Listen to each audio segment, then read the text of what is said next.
How's everybody doing? Sorry that I couldn't get on here earlier. Real life's been kicking my ass. Real life has been kicking my ass. Sorry. um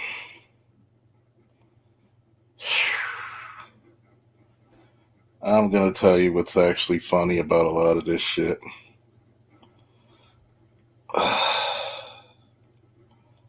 Life is something else. Life is something else.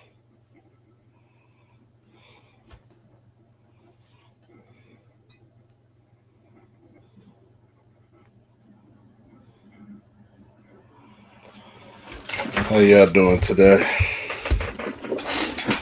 Uh uh. Woo. Wait. Happy Monday. Hopefully everything's going according to your plans. Hopefully everything's going according to your plans. You getting everything you want out of life. Hopefully you got nothing but happiness.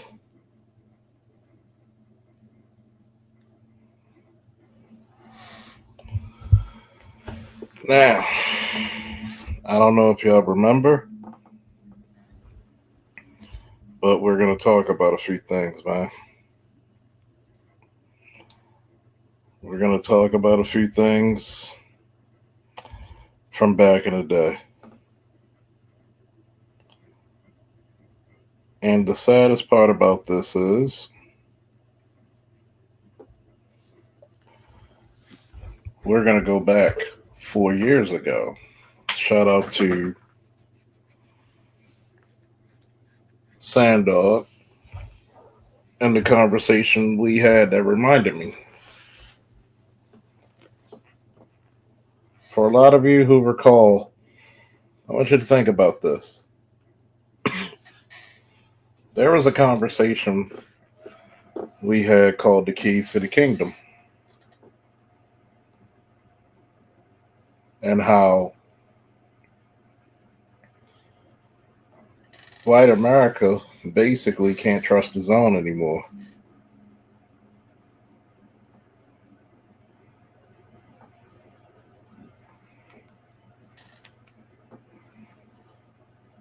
And I had to ask this one question. Did the black community take advantage of that?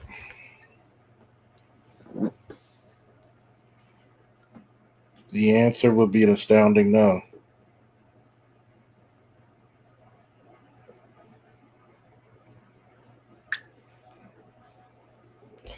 It would be an astounding no.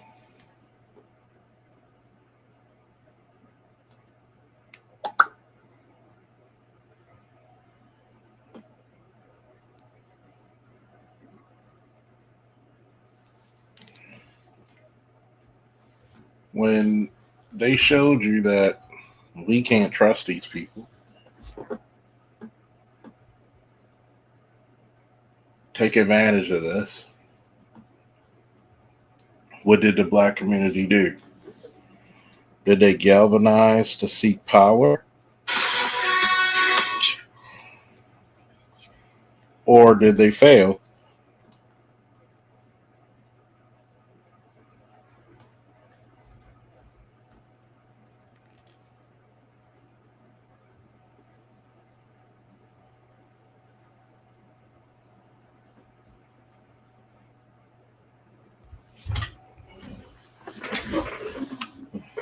I think they failed to get the memo.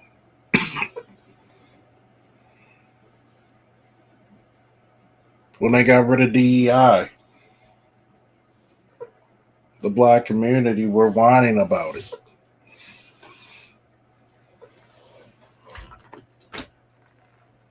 Even though only 3.8% of you ever benefited from it.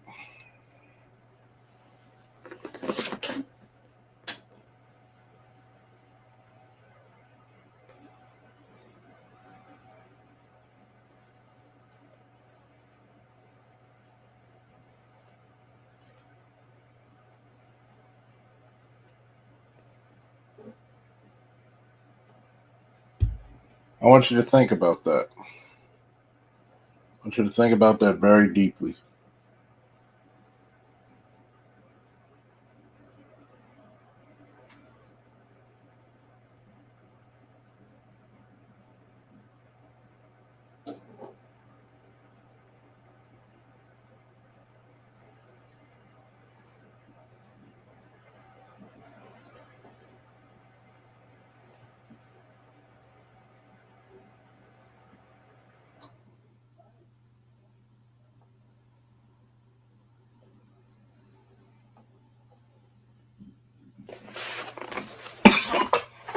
Let me speed it up for people who don't understand what I'm talking about. January 6th, 4 years ago, the insurrection at the Capitol. All those white people came upon the country, Capitol, laid siege to it, if you will. Did black people say, you know what? We're the most American Americans. Let's galvanize. Let's take over all these jobs. What's up, Snowman? What's up, Lewis? What's up, Blood Boiling? Famous Davis. Who else is in the building? Because I know goddamn well this is midday. I know I could have more than 6 people.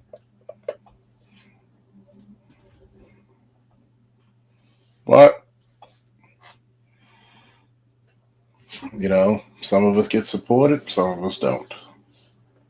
Oh well, show goes on.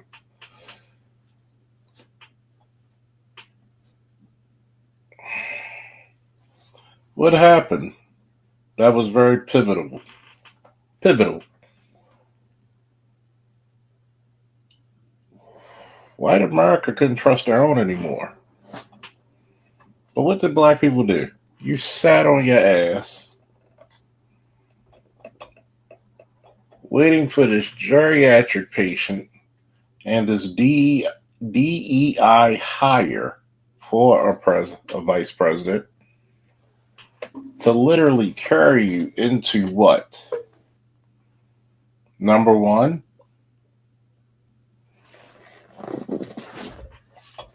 one hell of a recession, high ass inflation,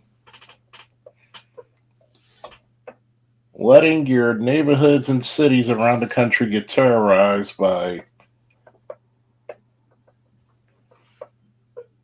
migrants from various countries who were not vetted.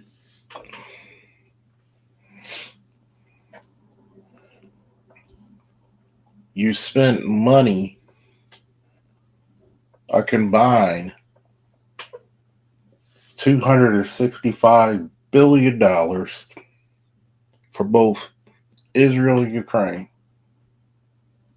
375 million in Lebanon.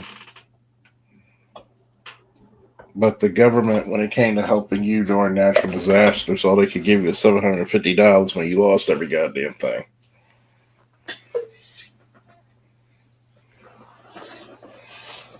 Did black people say, you know what? We're going to open up services? No. No, you didn't. Did black people smarten up and say, hey, who's better than us to do this type of work?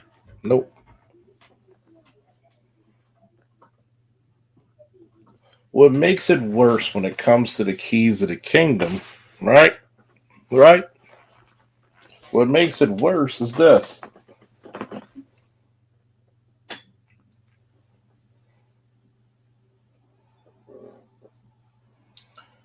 You actually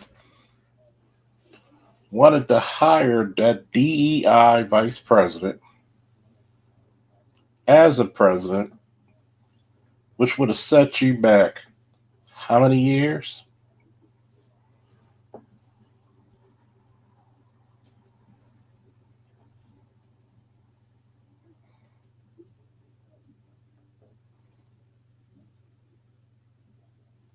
I want you to hold your goddamn horses.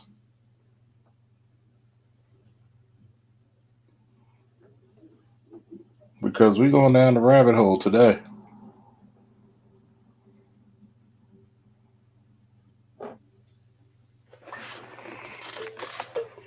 And instead of actually saying that I'm competitive, I can go out for those occupations, I can compete.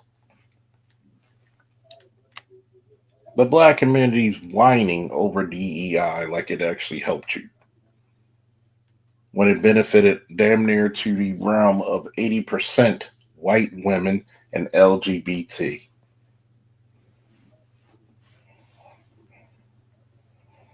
The keys of the kingdom were left on the steps of the Capitol.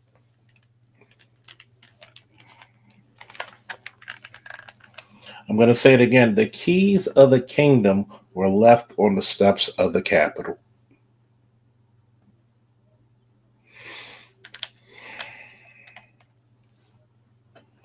How many years did guys like myself and Sando tell you this? Take over your military, your police, your firefighters. And now, with the execution of diversity,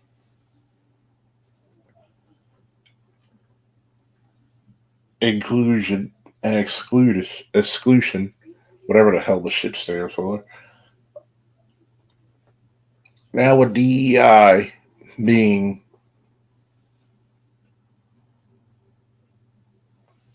crucified,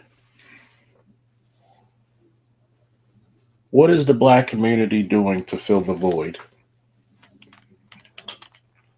Are you making a go for those jobs? No. Are you putting your best foot forward for those jobs? No. What's happening, folks? You don't want better.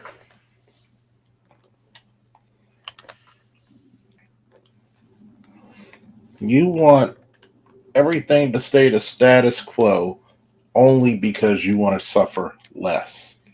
Not because you want freedoms, not because you want equality, it's because you just want to suffer less. Does that sound about right? You just want to suffer less.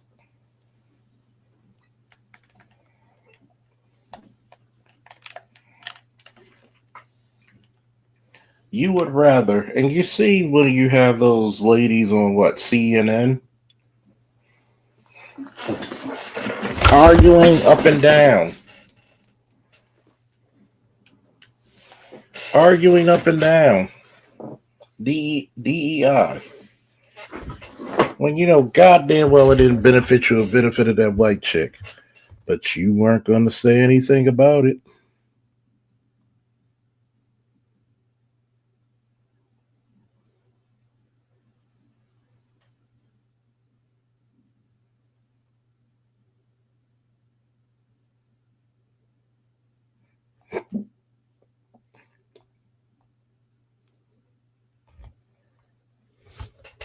What are you going to do about it?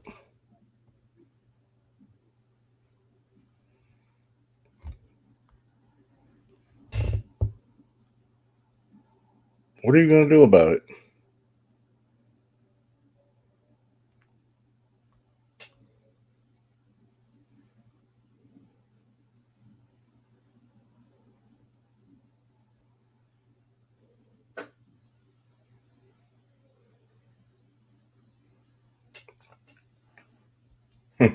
This is common sense. I like that.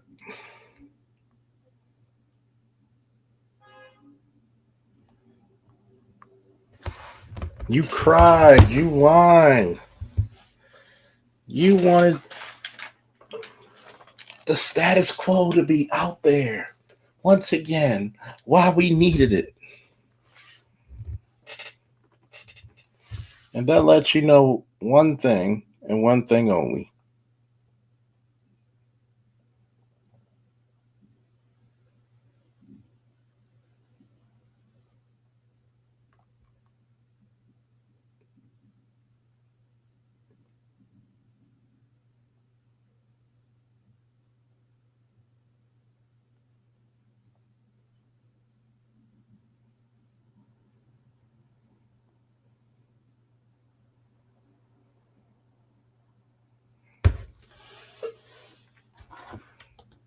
Bay said, that press secretary is on point. The last one was lying across the podium like she was drunk. She was all hood black acting. She was ridiculous. I want you to think about that, right? This entire time,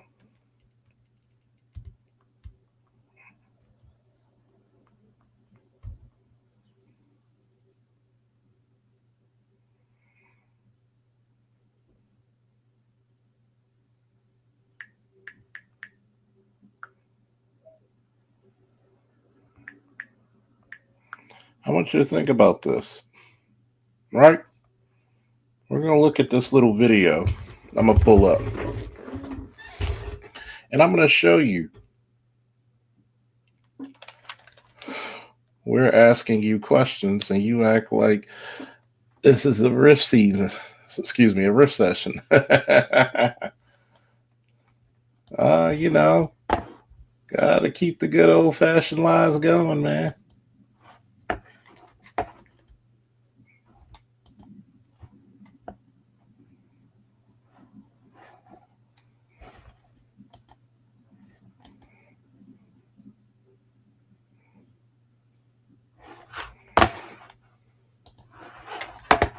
Now, on my banner,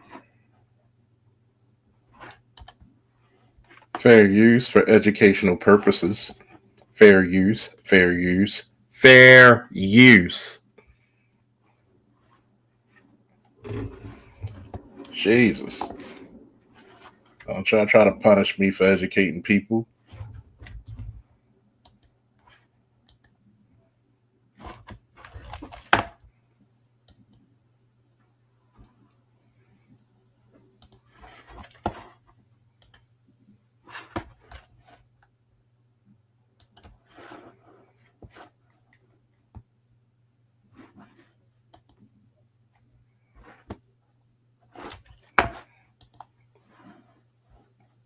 Let us begin.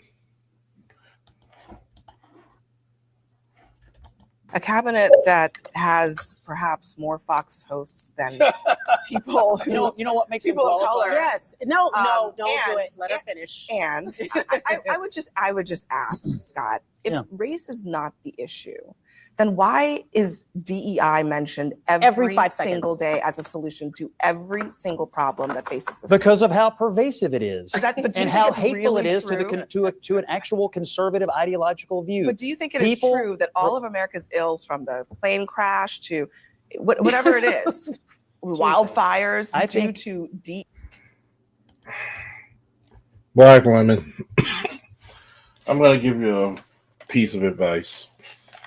Stop asking people questions. Stop asking people questions and then carrying on when they're about to answer your question with more shit that you have to actually ad lib. It's actually pretty fucking rude. What's up, Dr. Dunbar? Stop it. Just let the man speak.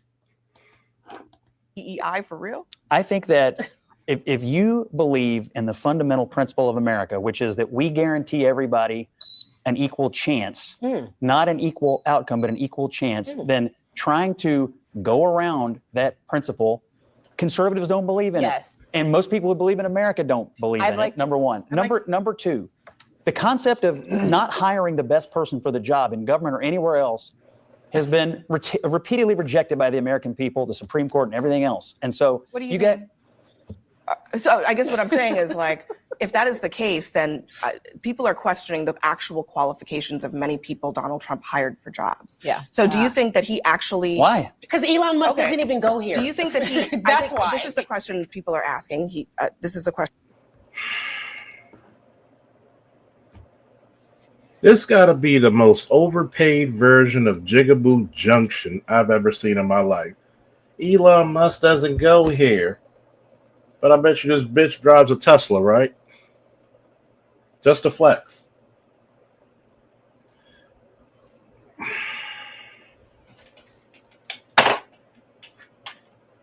Give me a woo for everybody listening to my voice so I know who's in the chat. Because I know there's people who are hate watching, spam watching. Give me a woo. There should be 11 woos, 12 woos, something like that. And remember, this is the same bitch that said because she got into a hair pulling fight in high school, she should be Secretary of Defense, right?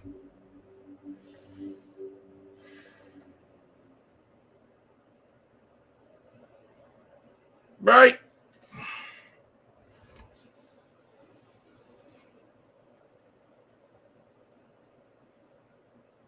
You're right. Hood booger.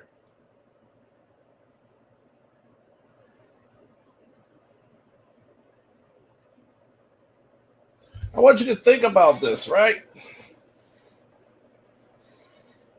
They don't go here with the ghetto shit. It's Jigaboo Junction Millionaires Edition.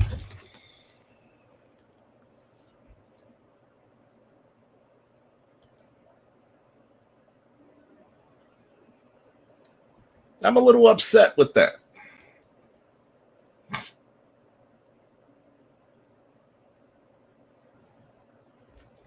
Think about this. These are the people that are supposed to qualify as your speaking voice. Where's the black men? Why does she never have black men on her panels? Like, share, subscribe. If you're not subscribed, please do. Please definitely share because you know I'm shadow banned and a motherfucker. If you feel inclined, donate. But the main part is definitely share it to folks. I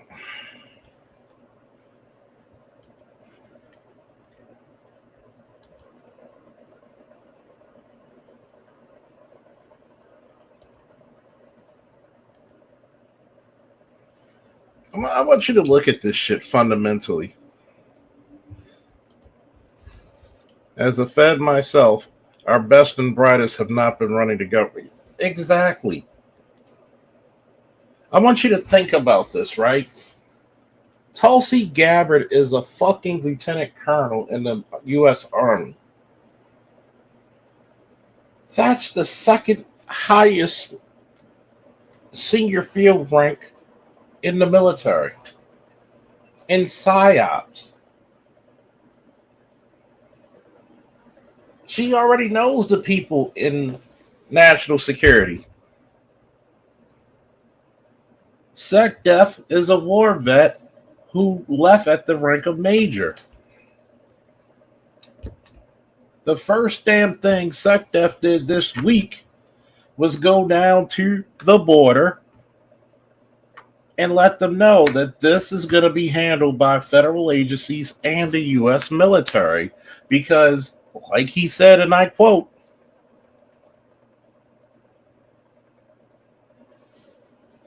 my generation, which I'm part of his generation, went all around the world protecting everybody else's borders. So when do we start protecting ours? Continuing.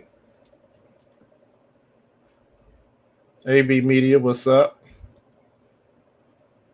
This female is entitled to absolutely nothing. Who are you? It's a matter of national security. Bay said they're saying that our military is at dangerously low levels as far as troops enlisted. I've been saying this since 2023 that now is the time for under 35 to enlist. Go to school, get some benefits. How long have I been saying this shit? I think you niggas need to owe me an apology for the last 11 years. Question that Ryan Clark just asked. Did Donald Trump, for Health and Human Services, find the person with the best expertise to address this those is not set of a this is issues? not a When it comes to the Department of Defense, did he find the person with the best expertise to address those issues, or did he just find people who he liked? Political appointees have one qualification. They serve at the pleasure of the president because the president believes that person's going to best carry out their agenda. That is the only qualification. And to protect and defend the Constitution. And against that is enemies. the only Also that that's the part. only qualification for a political appointee. Competency doesn't matter. Of course they're Say it. of course he Of believes they're course. competent. Of course. If he didn't believe they were competent, he wouldn't appoint them. I'm not being fair with that. You're not being fair with that response. She asked you a very simple question. Let's back this up, right? The cabinet is appointed, but the House and the Senate must both confirm. So not only did the president say this person's fit to do the job, the entire House of the Capitol, both representatives and the House of the Senate, confirmed this shit. Civics is a lost art.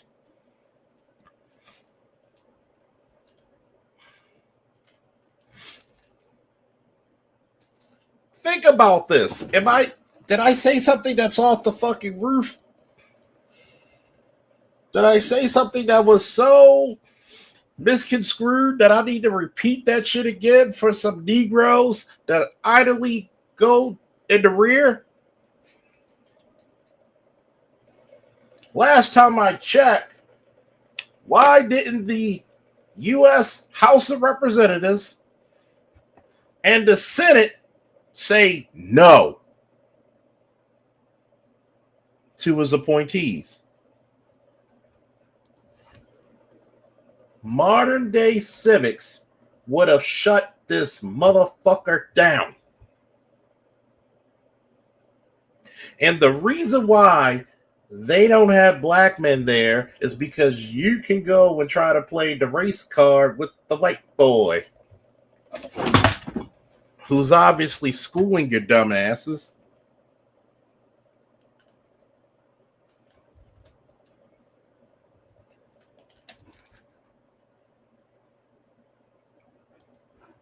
Yes or no? Look at the appointees. Do you believe DEI had anything to do with those appointees? Do you believe they were qualified? Do you think they would protect and defend the Constitution that represents all of the people of the United States of America? I think Mark Rubio. I think you all have literally no idea how the government works, is what I actually I do. You do. The rest of you all- at a higher level than anyone here. A couple people at this table have served in the government. Yeah, me too. including for this former president. I just want to say, And that's why the government was a shit show. That's why the government was a shit show. Give me one thing a black woman has ran and that has been really successful to benefit all of humanity. One. Anytime you see black female politicians, it's usually some goddamn corruption following right behind it. And this isn't me picking on people or picking on black women. You really don't understand. Not only were they appointed by the president, both the House of Representatives and the Senate could have said no. No. That I think the premise that DEI exists and therefore the people that got the opportunity, perhaps because of DEI, are not qualified is a flawed premise. Correct. And I think that is what is so frustrating about the argument around DEI. We know in this country historically, and even today, there are still injustices in this country based on race, based on gender, based on ideology. Based on who your daddy played golf with. Yes. Okay, And that so happens every single day. We it's know called- But it happens every single day all over the planet. That's the what I'm planet Earth. It is And human so- nature. It is human in No, every it single. doesn't even say And we're the that. best at it. We're the best at trying no, to Donald include Trump's our people. president. Arthur, I guess that's exactly my point. I agree with you. Back up to this. I think that it No, Like, Donald include Trump's our people. president. Look at this. Look at this. Trying to No, include Donald Trump's our people. president. One more time. Trying to No, include Donald Trump. people.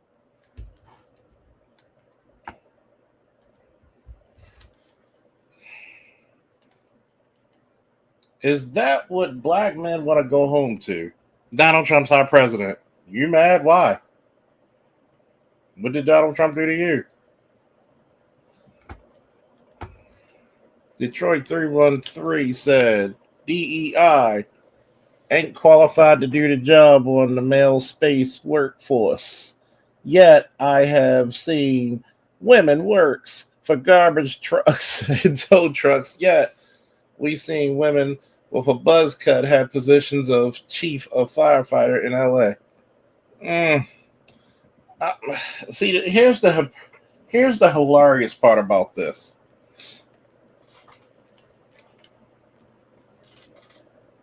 When people question Donald Trump and others, it's all a guess. But these bitches will not say, one, DEI only fucking service 3.8% of black people.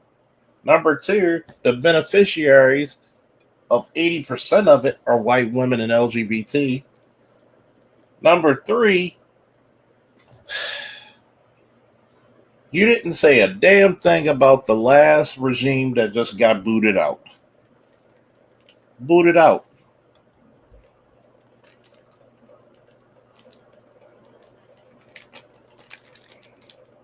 It's and then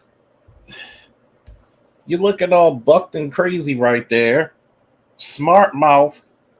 Gotta be rude.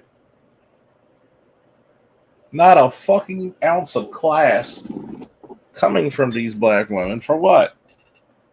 But you're preaching for DEI so the white women can rule over you, and maybe Miss Ann might give you a little bit of cheddar biscuit crumbs.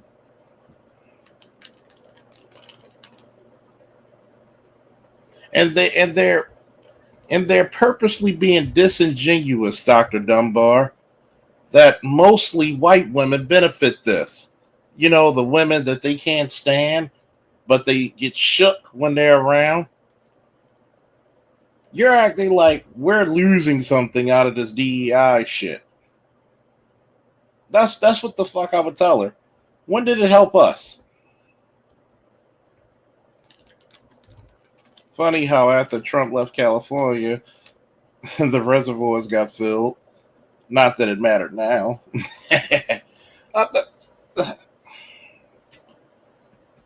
Hold that thought. Every time I've seen a female mayor, look what happened to Baltimore during the riots.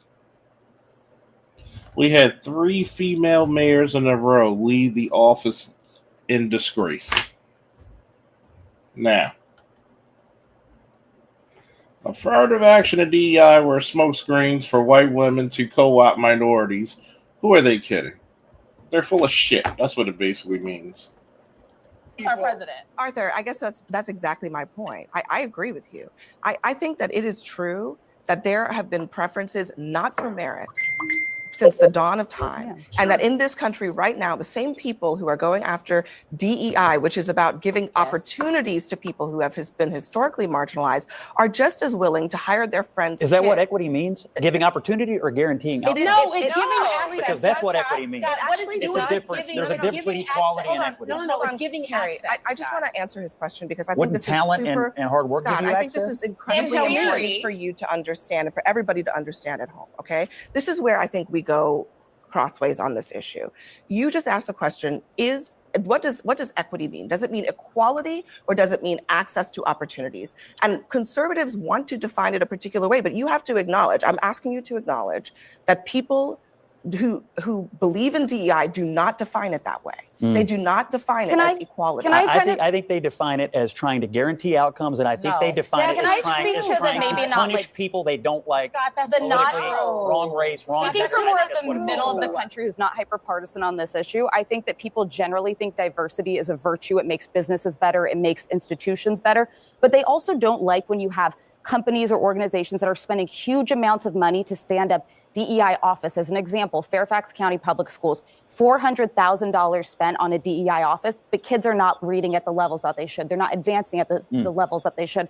It's not the issue But were of they diversity. doing that before the office was stood up? Well, no, and probably not. And so I'm not saying the connection. So maybe It's the- implementing DEI might No, actually help but people it's have not a an better argument educational against outcome. DEI. It's how much of our resources are we actually putting? But to that's it. not what that's not the way the conversation is being posed in No. America today. The conversation about DEI and woke and all of that sounds about marginalized Black and brown people who already are threatened seem to be threatened in this community, in this society. Seem to be threatened. Now, we're going to go back for a second.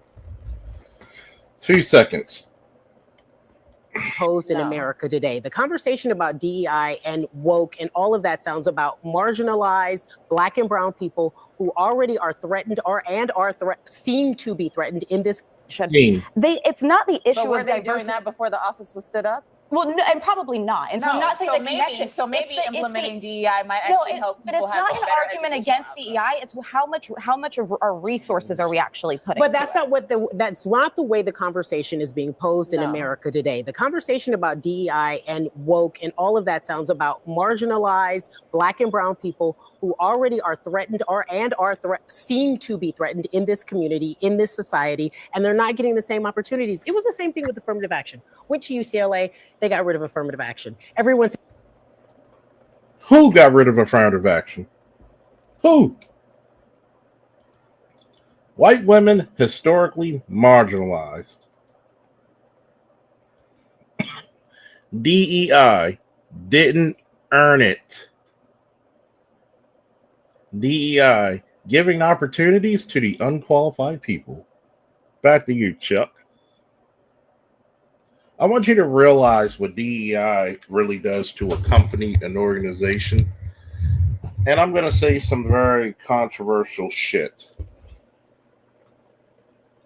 So if somebody doesn't like what I'm about to say, fight me. Straight up, fight me. And I bet you I'll win.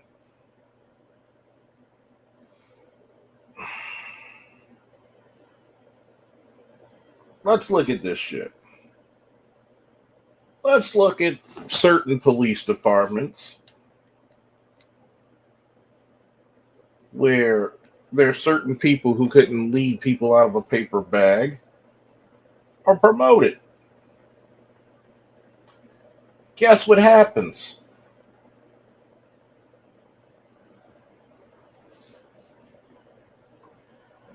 Those motherfuckers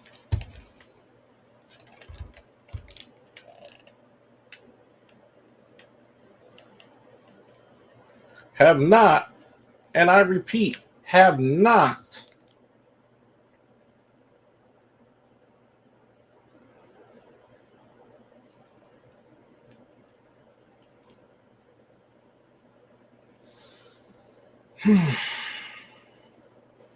even began to fucking formalize their own statement properly.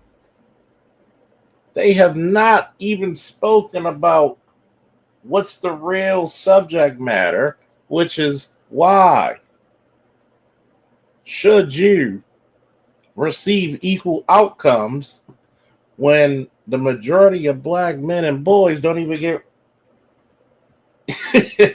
equal opportunities?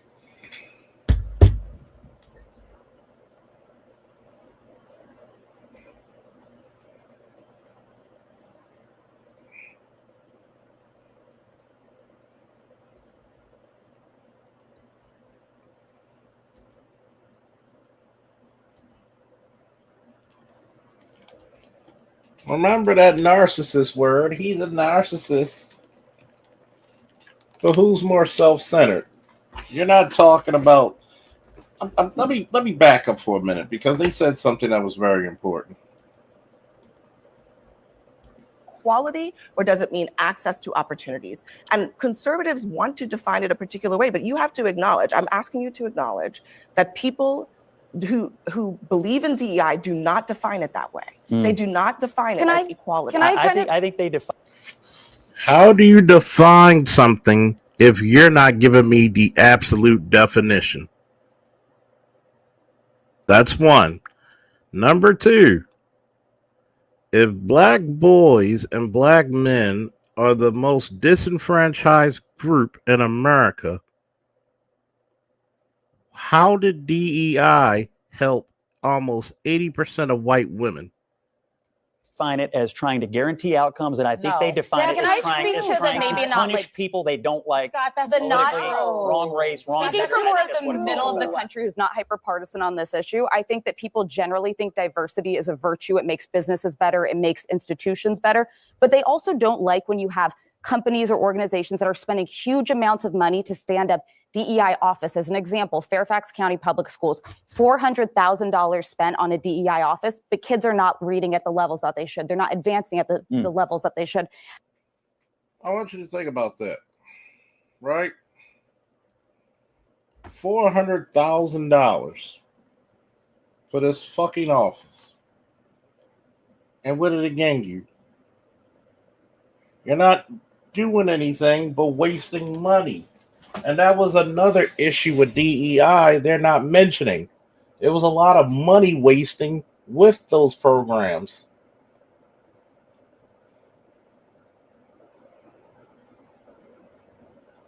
DEI, like you said, destroys companies. You know why?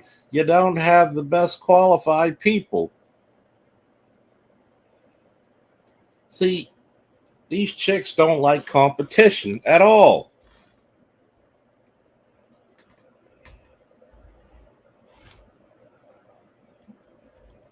It's not the issue But were of they diversity. doing that before the office was stood up? Well, no, and probably not. And so I'm not saying so that maybe, connection. so maybe It's the- implementing DEI might actually help but people it's have not a an better argument educational against DEI. It's how much of our resources are we actually putting? But to that's it? not what that's not the way the conversation is being posed in No. America today. The conversation about DEI and woke and all of that sounds about marginalized Black and brown people who already are threatened seem to be threatened in this community, in this society, and they're not getting the same opportunities. It was the same thing with affirmative action. Went to UCLA, they got rid of affirmative action. Everyone said you got in because of affirmative action. When I graduated, affirmative action didn't take my test. Affirmative action didn't help me get to where I'm at today. It gave me access that I didn't have based on the opportunity that I lacked because of the circumstances I was born into, which had nothing to do with me, but the country in which we live in.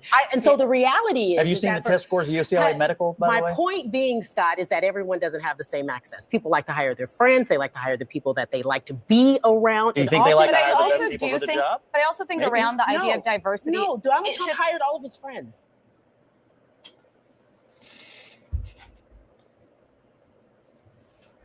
Now, to hire all your friends, I gotta ask you folks, is that something that black people do, black women do?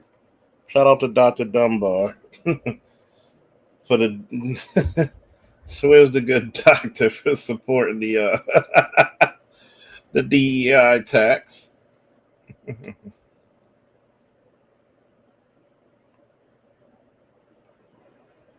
You know, salute to the good doctor for the DEI tax.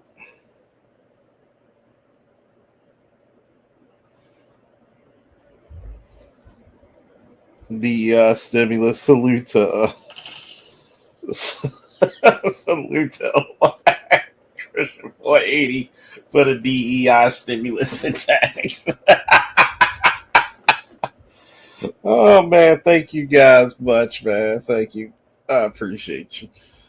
Oh man, this is the first one for Dr. Dunbar. By the power of Grayskull.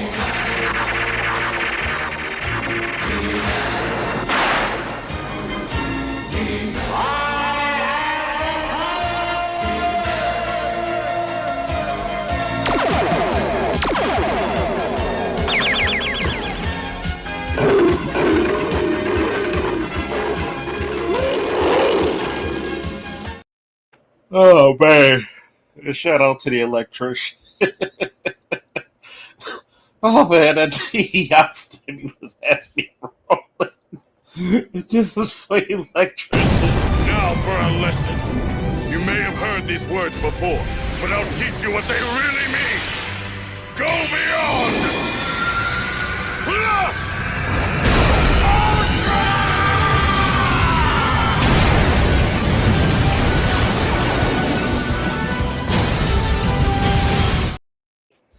I need to get a gift, right? Oh man, I need to get a gift where All Might is Trump and he's knocking the Nobu, and that's DEI. And then on the background you see white women all shocked. Whew. There you are. Oh my god. How do you keep bringing these motherfuckers up? You want to talk about who's not qualified? Them females on that panel were not qualified to have a fucking civil conversation. Oh my god. Oh man. Let's look at our favorite man. Let's look at our favorite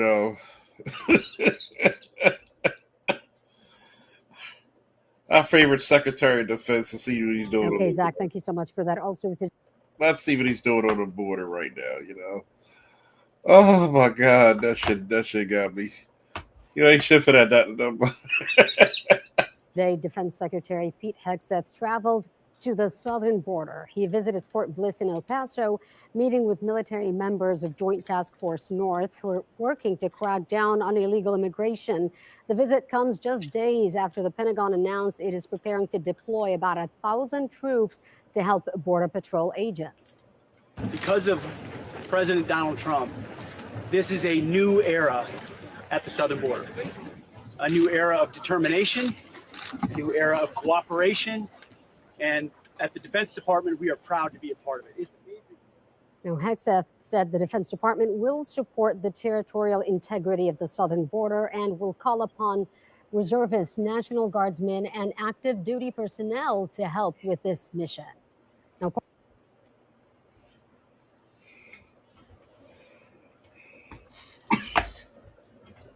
Now, I gotta ask you this question. Does Hegseth look like he knows what the fuck he's doing? Does he look like a qualified leader? The DEI should have been an equal opportunity program, that grants educational or training programs for individuals from less fortunate backgrounds to advance and become qualified for their careers. Facts. I'm going to ask a question. Does Hegseth look like a guy who knows what he's doing? What's the first thing that you noticed about Hegseth that you never heard of any other SecDef ever do in a long time?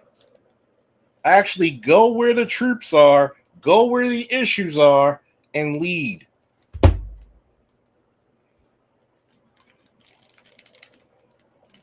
Think about it. If the military defends the country, would it not make sense to aid border control and other federal agencies to aid them in their efforts?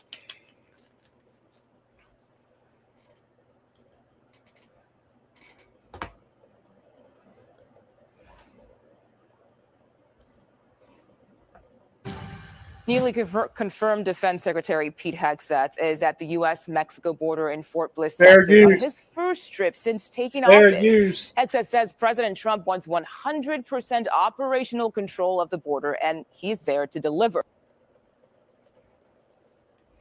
You mean he didn't take a photo op outside of a parking lot and pretend that he was at the border, like some people who were in a prior administration?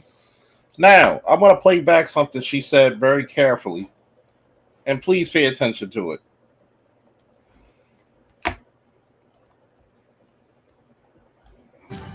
Newly confirmed Defense Secretary Pete Hegseth is at the U.S.-Mexico border in Fort Bliss, Texas, on his first trip since taking office. Hegseth says President Trump wants 100% operational control of the border, and he's there to deliver. Now, this visit reinforces border security will be a top priority for the Pentagon under President Donald Trump. CBS News' Ellie Watson joins us live from the Pentagon. By the way, for all you civilians out there who don't know, Hegseth being Secretary of Defense is basically the junior commander-in-chief. He outranks every admiral, every general, every sergeant major, every chief petty officer out there, okay?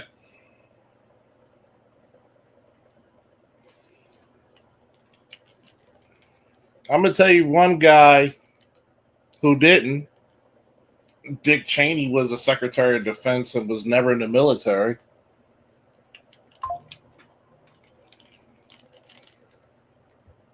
But how many times do you see a Secretary of Defense actually go to the problem and visit? And pretty much, Trump is pretty much giving him operational control. Remember when I was on BG, I think it was either BGS or Art Newstyle's panel when I told BGS, who leads the mission? Who leads the mission? Is it the one who's the highest ranking, or is it the one with the most experience? And everybody tried to say it's the one with the highest ranking. No, it's the most experience. Operational versus administrative are two different things. Administrative, you have the total control. You're the guy who signs on shit. You're the guy who's nobody moves till you give the signature or okay.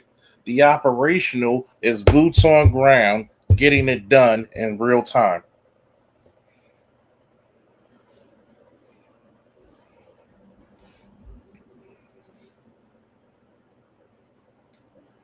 Well, logistically, here's the thing about logistically. How is that a problem logistically when you're inside your own country? It's not like, think about it. We've been kicking the shit out of countries foreign for almost 100 years. Logistics is actually on our side on this one. It's not like you got to go get shit shipped over 5,000 miles away. Hey, I need some water. Go about 30 paces behind you.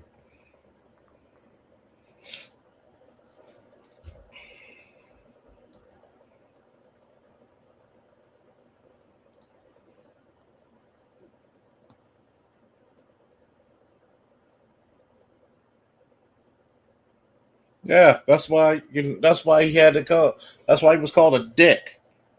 He was willing to send people to war, but his bitch ass didn't want to go. But nobody ever asked, was Dick Cheney qualified to be a Secretary of Defense with no military background and actually a draft dodger?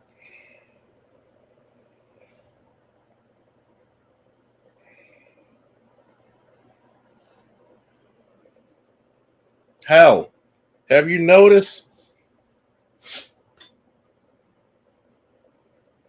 how many guys actually dodged the draft?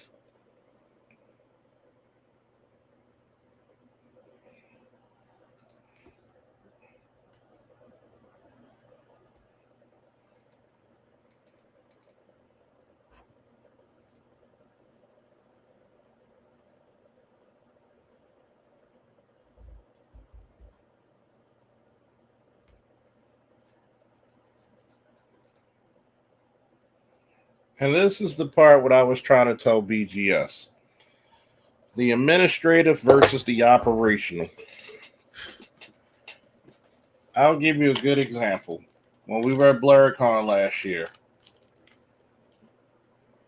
my second in command, Brett, dealt with the operational, the day-to-day, the boots on ground. If it wasn't him, it was two of my lieutenants who dealt with the operational. If he was with me on something, the two lieutenants handle it. I dealt with the administrative. I dealt with the lodging, making sure they had their rooms. I dealt with the meals, making sure they had their food. I dealt with a lot of speaking with the higher ups for that con. I dealt with making sure that accommodations were met for celebrities. It's like, for example, the first sergeant runs the company day to day, but the captain is the commander. He's the administrator. It's like how a house is supposed to be. For all you people in traditional housing, the wife runs the house, the man makes the final word.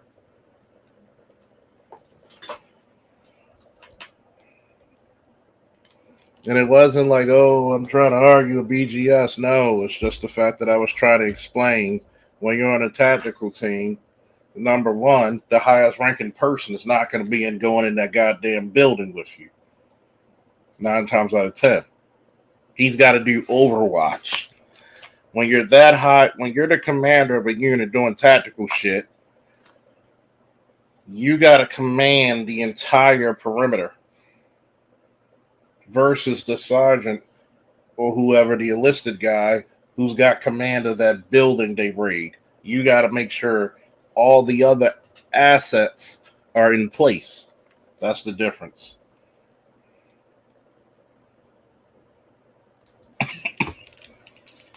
Well, that's still military. The National Guard is still military, so at least he joined.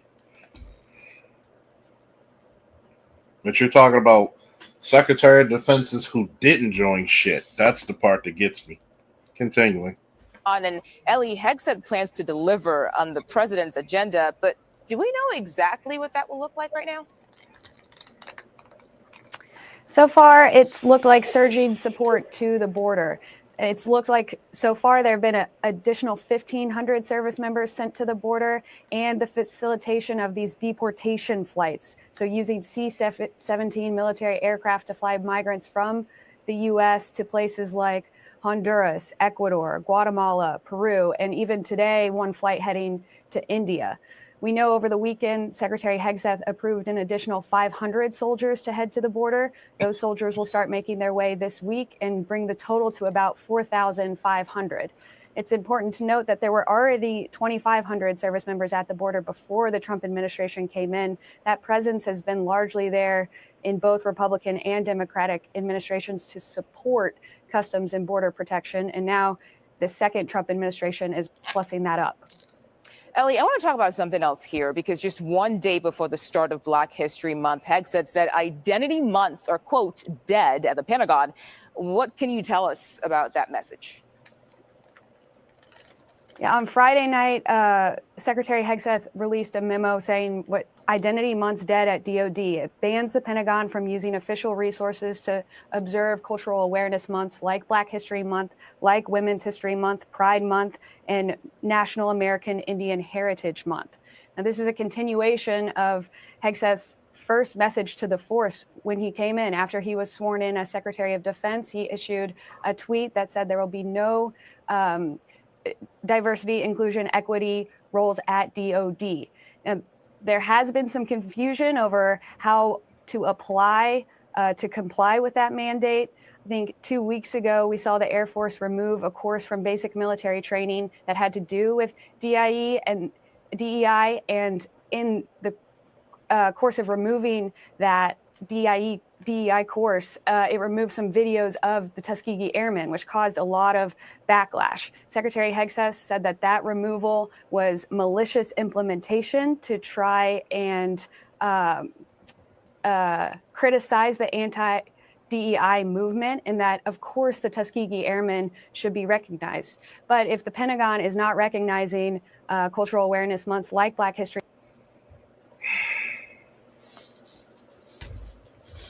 let's look at this again, right? Number one, Didn't the president himself officially proclaim Black History Month? Yes, he did. And Andre, I couldn't agree with you more. She does sound like a candidate of DEI studies. Let me put this out there. When they try to say they removed this shit from the Tuskegee Airmen, first of all, that was a malicious thing and a lie. When they even said the Tuskegee Airmen are not only a big part of history for American history, Black history, but world history. Without the Tuskegee Airmen, we would have lost a lot of that airspace during WW2. The Tuskegee Airmen were requested for a lot of those gunships, those bombers, to escort them.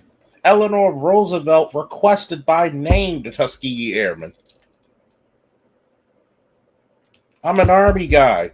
The Army Air Corps, which is now the Air Force, people don't remember, the Air Force came from the Army. That's a part of military history, world history.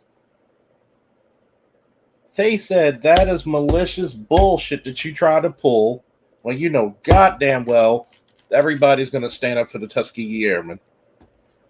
What about military observing holidays? Christmas, Thanksgiving, well, those are federal. So they already had that out. That's just a federal holiday they're doing anyway. So there's nothing wrong with acknowledging people of different races, creeds, and backgrounds joining the military.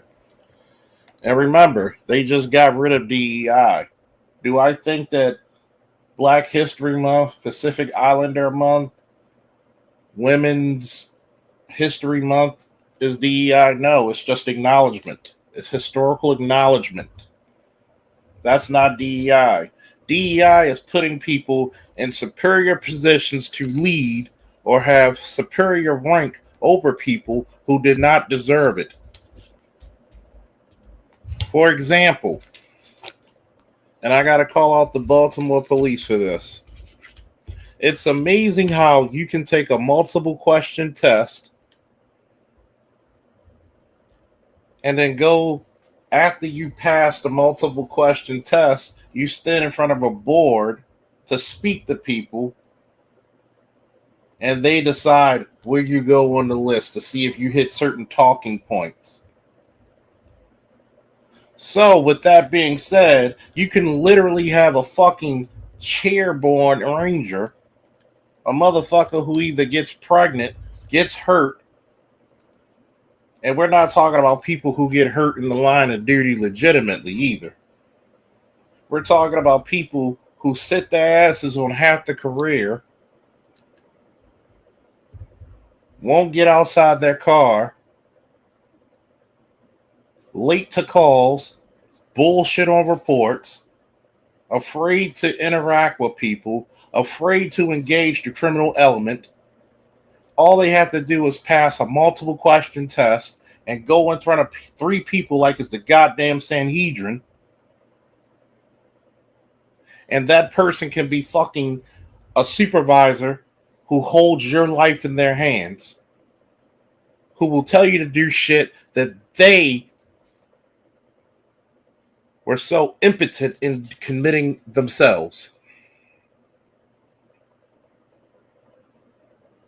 The same people who were charged with cowardice in the line of duty can outrank you.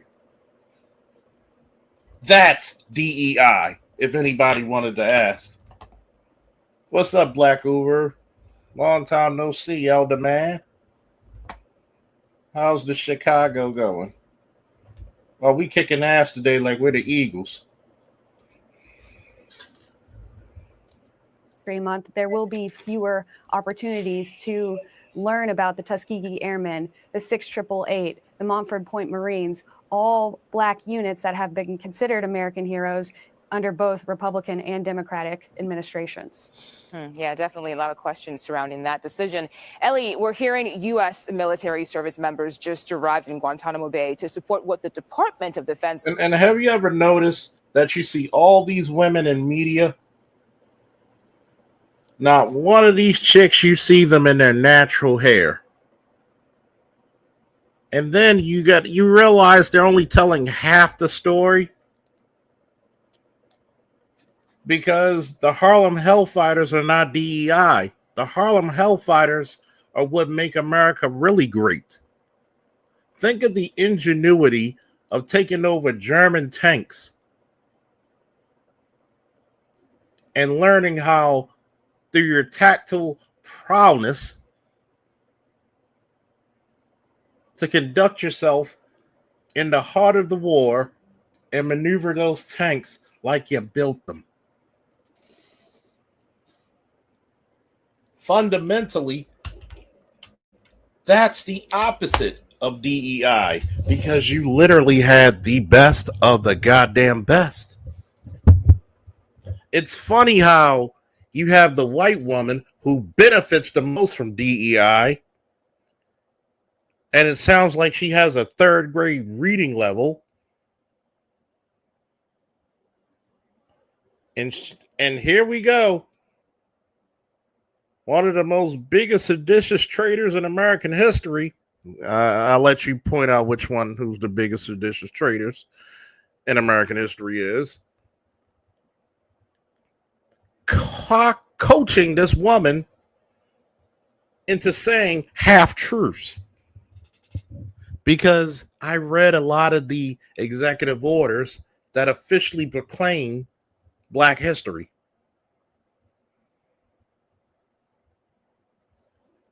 That officially said we're not getting rid of the Harlem Hellfighters. I forget the unit with the all Black female unit that actually had a lot of the mail and communication solved that they couldn't do in 2 years. They did in 3 months or less. The Tuskegee Airmen. They're not getting rid of them. That's not DEI. That's called the best of the best. Oh, wait a minute. Charles Faulkner gave a compliment to an all-Black female military unit that solved the problem that white boys couldn't solve in 2 years that they solved in 2 to 3 months when it came to mail and communications. That's not DEI. That's called the best of the best. You got the best man or woman to do the damn job. Continuing. Calls, quote, illegal alien holding operations. What can you tell us about that? Thank you. The Over the weekend, 688. about 150 Marines arrived. They're starting to get the facilities ready to implement what President Trump has said he wants, which is to house up to 30,000 migrants at Guantanamo Bay. Now, there are facilities at Guantanamo Bay for migrants. There's a migrant operations center, but I talked to officials last week who said that the beds in that operations center as of last week were about 100, 150. So nowhere near the number 30,000 that President Trump is asking for. The Pentagon is moving to implement what President Trump wants, but there's still a lot of questions about how exactly to implement it. How many service members will be needed? How many migrants can be housed there? How much will this cost? And of course, when will the first flights of migrants get there? And finally, Ellie, we want to ask you about President Trump's order to carry out airstrikes in Somalia targeting the Islamic State. What do we know so far about that situation? Yes, on Saturday, President Trump ordered airstrikes against a senior ISIS attack planner and other ISIS fighters in the mountains of Somalia in Africa. Officials tell CBS that those strikes were carried out by F-18 fighter jets that came off of the USS Harry S. Truman aircraft carrier based in the Red Sea. Defense Secretary Pete Hegseth said that multiple operatives were killed, and at this point, the Pentagon does not assess that any civilians were harmed. The Pentagon has carried out airstrikes in Somalia periodically over the years, primarily against al-Shabaab, which is an al-Qaeda affiliate. These strikes against ISIS, though, come after that New Orleans terror attack that was inspired by ISIS and after the fall of the Syrian government that officials have warned ISIS may try and take advantage of to grow. All right, Ellie Watson, thank you so much for all of that reporting today.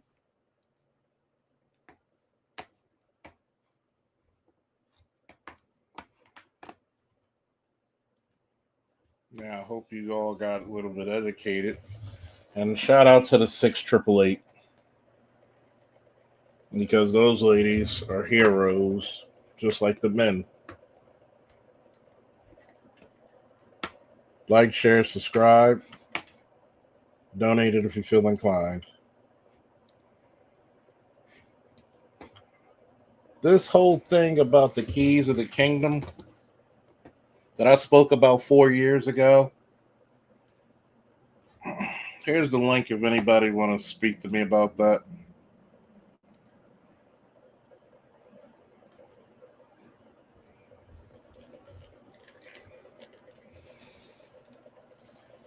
We failed to take advantage of the keys of the kingdom 4 years ago. Now the DEI has been abolished. Are we going to take advantage as Black people today?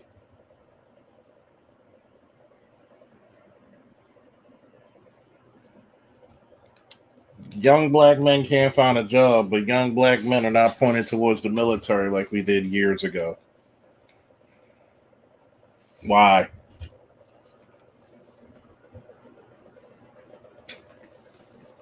Why?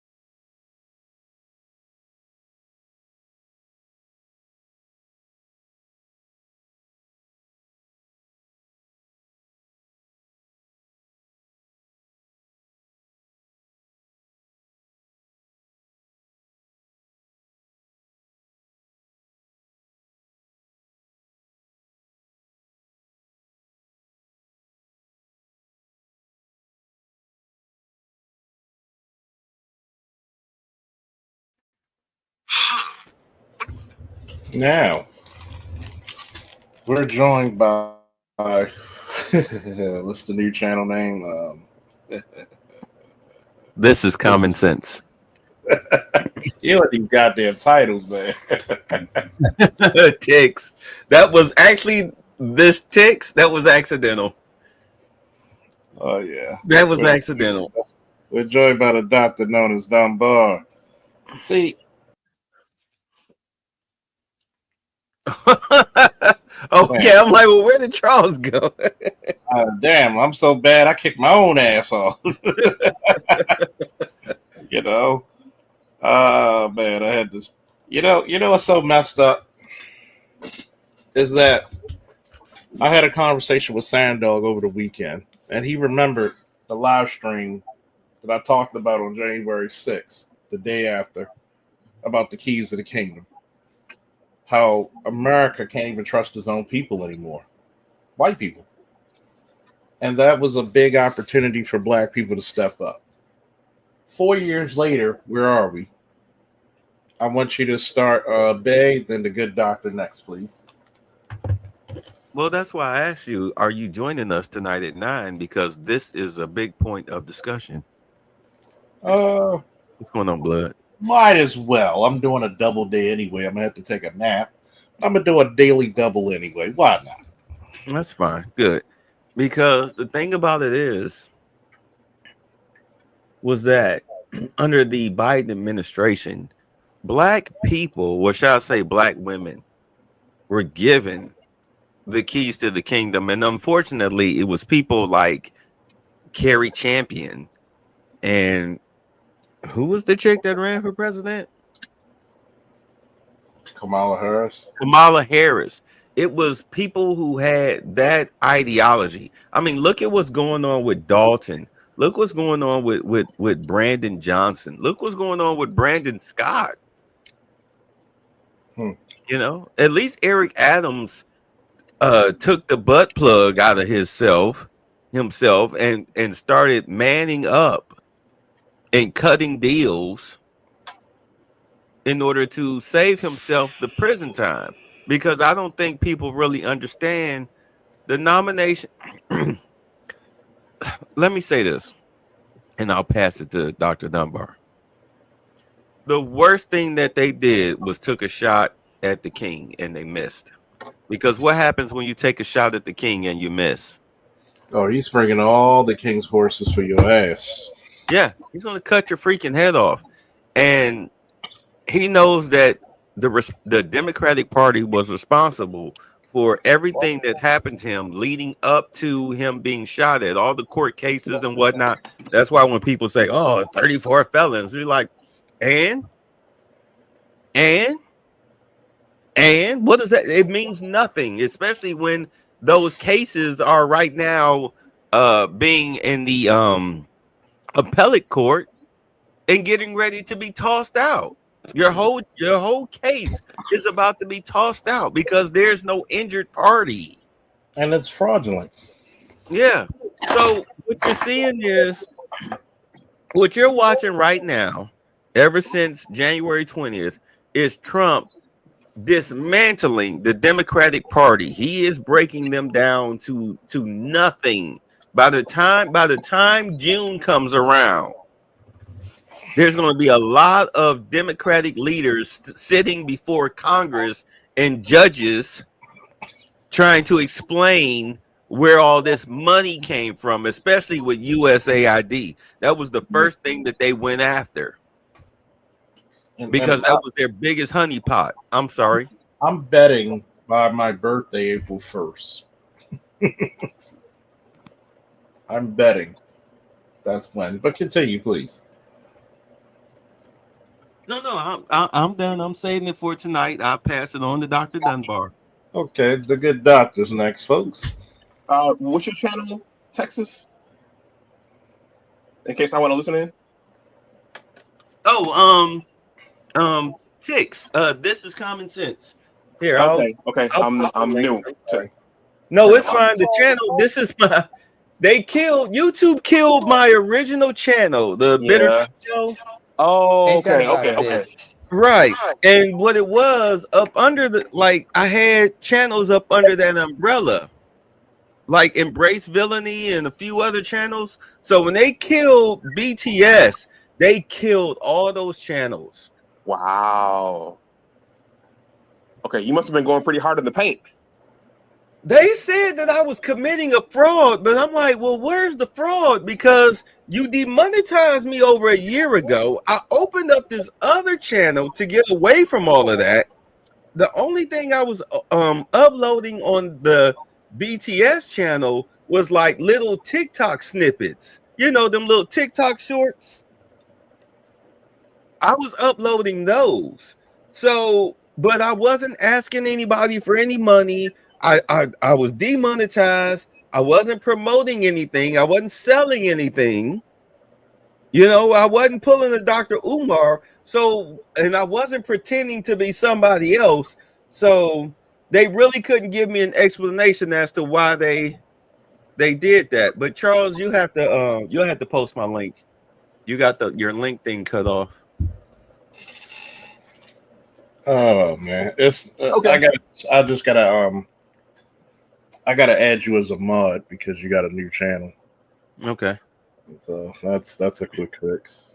All right. Well, Charles, I'll be quick. This is my late afternoon Panthro break.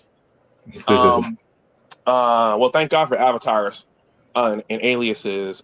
I would say, you know what? A lot of what's happening, even as a public, I'm gonna be vague here, a public sector employee, I don't see a problem with a lot of what's going on, especially with the stuff that's happening with that agency last week. I mean, because the government is supposed to. This is civics. You mentioned civics. It's supposed to provide for the common defense and general welfare of the United States population. And so, if we're sending money to God knows where, and we're blowing it on things that don't overall help the country, and we don't have money for people who are in natural disasters here in North Carolina, California. California is its own worst enemy.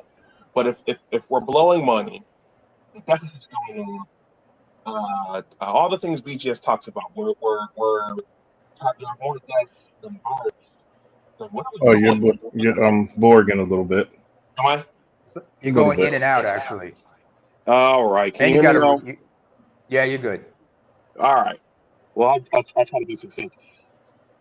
I don't have a problem with a lot of what's going on. It sounds like they've been blowing money, wasting money, neglecting the citizens here, and I don't know. This whole DEI thing is frustrating because nobody's saying what it's really about and who it's really benefiting, and they're just shoving.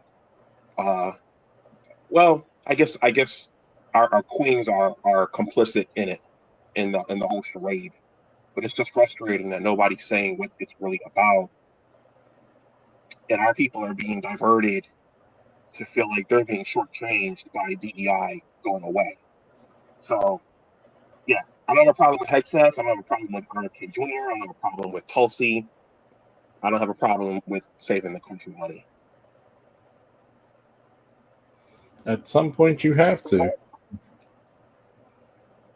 At some point, you have to save the money. But Charles, you're on on Facebook. I'm just quiet most of the time. I'm just watching, and people they're crashing out. And it's like you guys don't really know what's going on with the. Hold on. Say that. Say what you said at last minute because you bored out. Okay, let me finish up. I said on Facebook, I'm quiet most of the time. I see people crashing out, getting into arguments, and I'm looking at them and I'm saying, you guys really don't know what's wrong. Okay, you don't know what's wrong with the country. Okay, you think because Kamala got defeated and Trump is in there, that that's the worst thing. That's not the worst thing. There are more pressing things going on besides DEI and Kamala not winning. So that's what I want to say. Good stream, good topic. More people need to think. But we're living in a lot of lies. We're living in a lot of lies and deception. I was talking to my best friend last night, and most people don't know the difference. And that's the truth, because deception has been the key. Oh man, we are joined by another special guest. Not only do we have Bay, we have Namer and Dr. Dunbar. We have one of the other doctors of the sector. Woo! Dr. Ron O'Neill. Ew. Can the good doctor come up? Good doctor. Here's the invitation for the good doctor.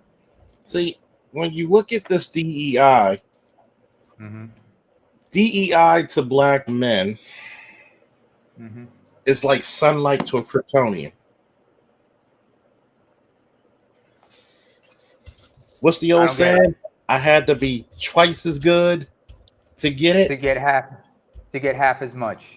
And be 3 times as great to keep it.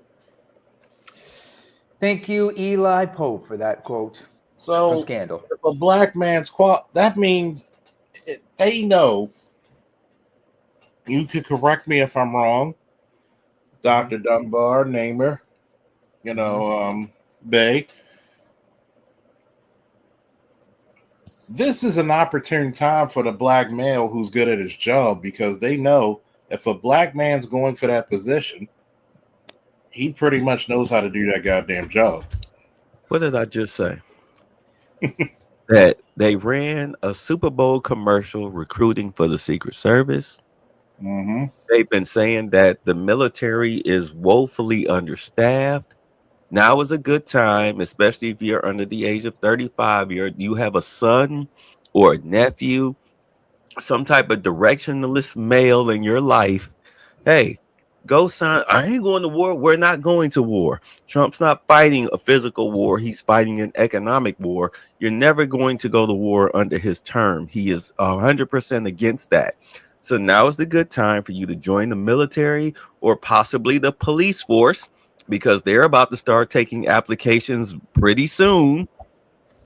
Now, this is a good time for you to get a job with good benefits. Military will pay for your schooling. You get you some education up under your belt with benefits. Now is a good time for you to do it.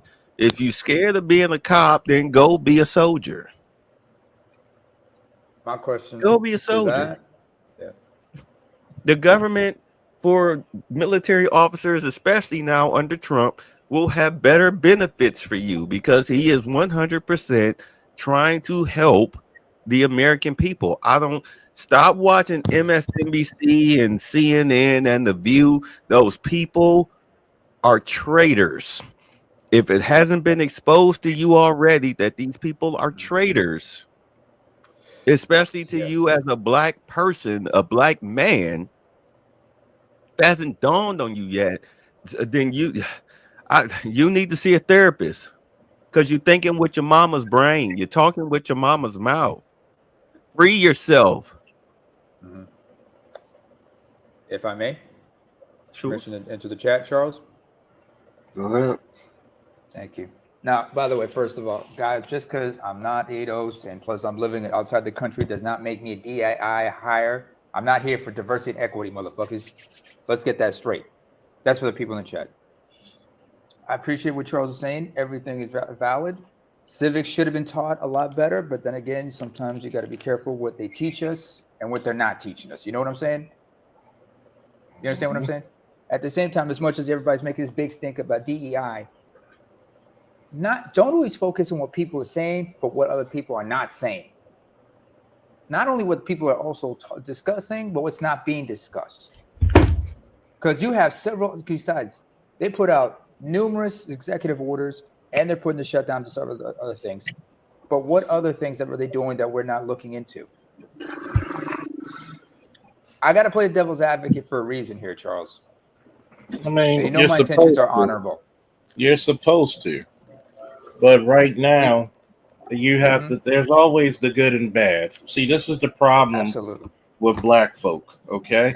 Somebody could correct me if I'm wrong with this. Black folk look for solutions and not trade-offs. There's always going to be a trade-off.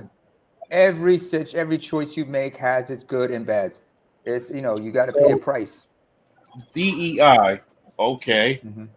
Only 3.8% of us benefit, and I'm pretty sure majority of that little 3.8% is not black men at the helm. We made the trade-off of saying, fuck that. And that's okay. Yeah. And I'm okay. Because guess what? If giving a space, giving up a space where I can compete in the open market fairly, and because of that open market being much more fair, I can actually exude my talents. I can actually exalt my people, saying that we're ready to take over when you need us to. My question is, please answer Andre's question. What is this question? Charles, is it true that Dodge or the government is going for disability? No, fuck no. No, Congress would push back about that. That's you cross the line with Congress. Act that, number one. Okay, Andre, who's the number one people the U.S. government and the U.S. people are always indebted to? There's three people they're always indebted to. Well, actually four.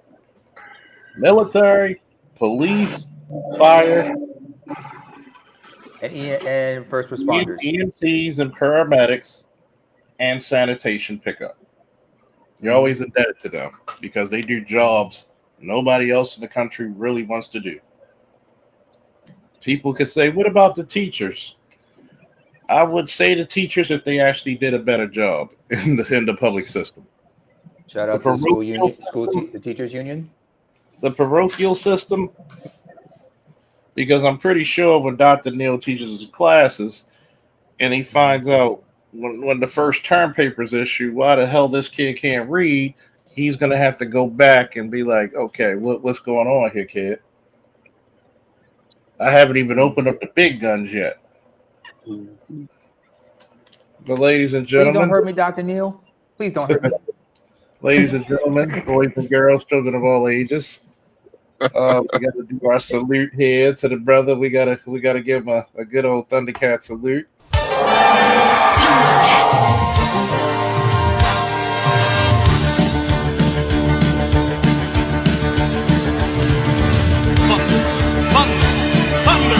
Thundercats!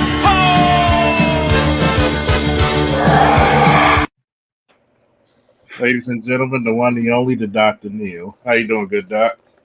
I'm doing well, man. I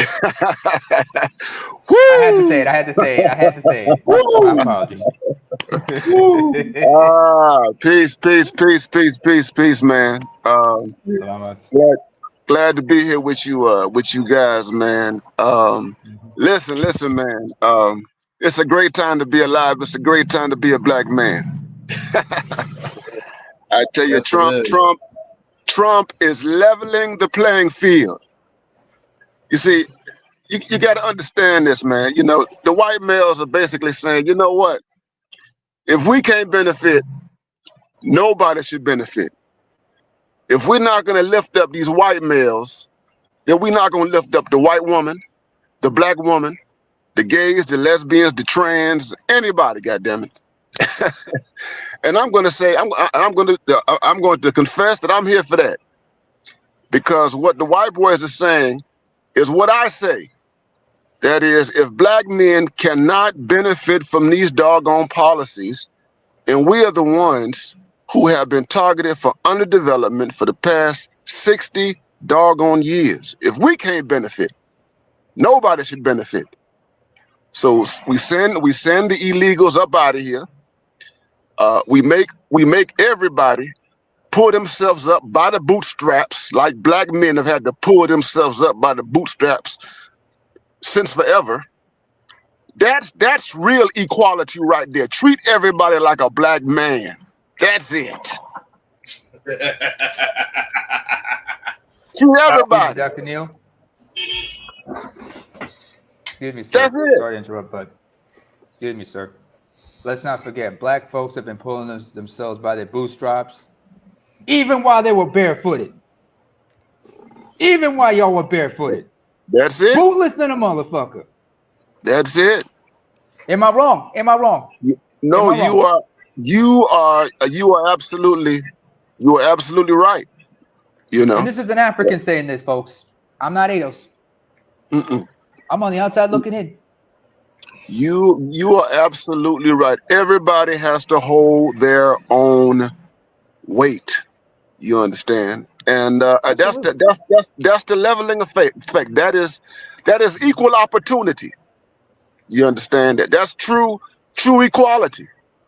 And you know, the B-dubs and the people who are crashing out on DEI have a real problem with that, because they're used to being a protected class. And Trump is basically saying, you know what, we're not doing the protected class stuff anymore.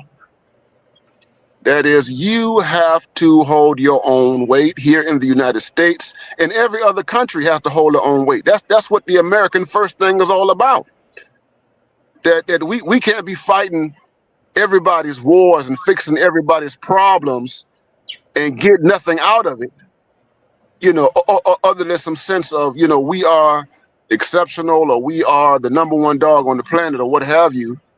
You have to take care of home first, and it's a good thing that we do this for a period of time. We may have to do this. Of course, it's going to be beyond Trump. if J.D. Vance does it in 2028 and beyond, he'll have 2 terms. You understand? I seriously doubt that the Democratic Party is going to recover within the next 12 to 16 years. I seriously doubt it. They are in disarray. They are like chickens running around with their heads cut off. And I think that this is an opportune time for black men, because the reality is that I think unconsciously a lot of these white folks, and even the white folks on the right, the ones who are talking about us, particularly Steve Bannon. I want you guys, if you have not paid attention to Steve Bannon, the white liberals hate him. They hate him. They hate his guts. But I've been watching Steve Bannon since 2015. And he was the one who, in Trump's camp, he was the chief of staff when Trump took office in 2016. He was the one who reached out to black men. He was the one who drove that black male outreach program via MAGA. He met with black men in South Carolina, working class black men, entrepreneur black men, and everything. He saw what the Democratic Party was doing or not doing with the black male population. And he says, we got to get these black men on our side, and we got to deal with that issue. I mean, this man is going hard on Elon Musk in Silicon Valley, telling these folks, you guys do not hire black people. You don't hire Hispanics who are here. You understand? I mean, this has never been done by any hardcore, any conservative. He doesn't even call himself a conservative, but this has not been done by the right, period, ever. That's what makes this so unprecedented. Trump is the first president, affiliated with the right who has ever done this. The Democrats, too cowardly, no backbone, too many simps, too many men thinking that they're women. They lost. They're done. They've been completely dismantled, brothers. The playing field is being leveled right now. And the trade-off, you talking about the trade-off? Yeah, this is a part of the trade-off. I was talking to O'Shea Jackson last night, doing a video with him, and he asked me the question, well, what about these white nationalists, the white nationalists on the right? And I said, man, I'm not worried about white nationalists. I said, I'm talking to you guys from North Carolina, man. I've been living in the South all my life. I see Confederate flags all the time. We live, those of us who've lived in these parts of the United States, this part, we've coexisted with these people since we got here. So this is just business as usual. No one cares about or is afraid of the Proud Boys or any of these people, Stormfront and all this kind of stuff. We don't care about that. There's a much bigger picture involved. You understand? So this is a great time, man, for particularly young black men, and if the election of 2024 is an indication of things to come, brother, with black men ditching this Democratic Party and giving them the bird. You understand? We are seeing a real shift in the black male population.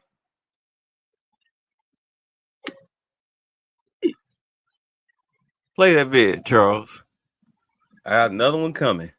Just want to tell all my brothers, hey man, first of all, I just want to say, man, thank you, Trump. Because guess what? I went to a construction site today, y'all. Remember, I didn't have no job. I was doing Uber. Couldn't find a job nowhere. I went to a construction site. They was already working. Got hired on the spot. Thank you, Mr. Trump. Thank you so much, man. Thank you, Mr. Trump. If it wasn't for the move that you did make for the immigrants, and I'm not talking about the good people, I wouldn't have a job right now. Mr. President, I've been working all day, Mr. President. I just got off, Mr. President. I got a job for Monday, Mr. President. Thank you so much. Thank you so much. Guys, let me tell you, man, I walked in today on a construction site, hired me on the spot. I started work today, just got off, y'all. Mr. Trump, thank you so much. Play that second one. Play that second one. This was in Columbus, Ohio. These were those same white supremacist groups that was marching in Cincinnati or whatnot. So they were in Columbus doing this. Just wait for it. Got problems, kid. That's what I was concerned. Like, you guys are driving the truck, and my little ass is gonna be walking by all the niggers. And they call us cowards, but we're out here.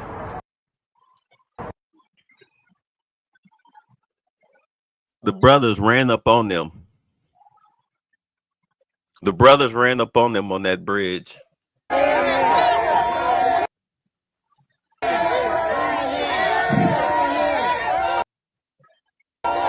burning their flag. Ain't nobody scared of no white folks. That's it. Ain't no. This is 2025, not 1925. Yo, that's enough. That's enough. Let it You know, burn. You don't need to put you it know what's funny? You know what's funny about that? You know what's funny about that, real quick? Goddamn right. I'm gonna pause it for a second. You know what's funny about that? That's one of the most American things you could do. Are you picking up what I'm putting down? Yeah, yeah. That's one of the most American fucking things you do. Yeah, yeah. Shut down that bullshit. That's what you. The one thing that you, one of the top 5 things that American is supposed to do is number 1. 3 of them, believe it or not, everybody remembers the cartoon, The Super Friends, right? Yeah. There's 3 tenets of the Super Friends. I told a couple of rookies, if you do these 3 things, you'll be okay as a cop forever and a day. You right that which is wrong, you fight injustice, and you serve mankind. Anybody got a problem with that? Nope. Not at all. The good part of me doesn't. Now, what's the another evil part I'll part add? of me does. What's another part that I'll add? You fight tyranny. What does the Nazi flag represent? Tyranny. Oppression. Subjugation. Murder. Genocide. Murder. So, genocide. That one is what person trying to impose their superiority, which does not exist, over another group. You notice his shoes are on fire. Elitism. Race-based elitism. It's remember those trade-offs, man. Sometimes, guess what? Sometimes you got to get dirty kicking little ass. Rubber got to meet the road for real. Rubber meets the road. I'm sorry. Go ahead. I'll go ahead. Say it. And don't forget, we have this thing in the Constitution called the Second Amendment. You understand? I fully believe in that. It's called the Second Amendment. That's what we have as citizens of the United States of America. Okay. By the way, self-defense. As a black man, self-defense is your biggest weapon. That's why I walk around with a body cam. I'm gonna tell you one thing about this. Mm-hmm. A black man, especially black people, but in particular black men. Mm-hmm. The Second Amendment is really the most important of all amendments. Yes, sir. Without that Second Amendment, all of your other amendments are failed. They mean nothing. It's the power of the gun that holds people to honesty. There you go. And whatever you believe, number 1, if you're going to open carry, make sure you have a level 3 holster. I conceal carry, so you can't see it.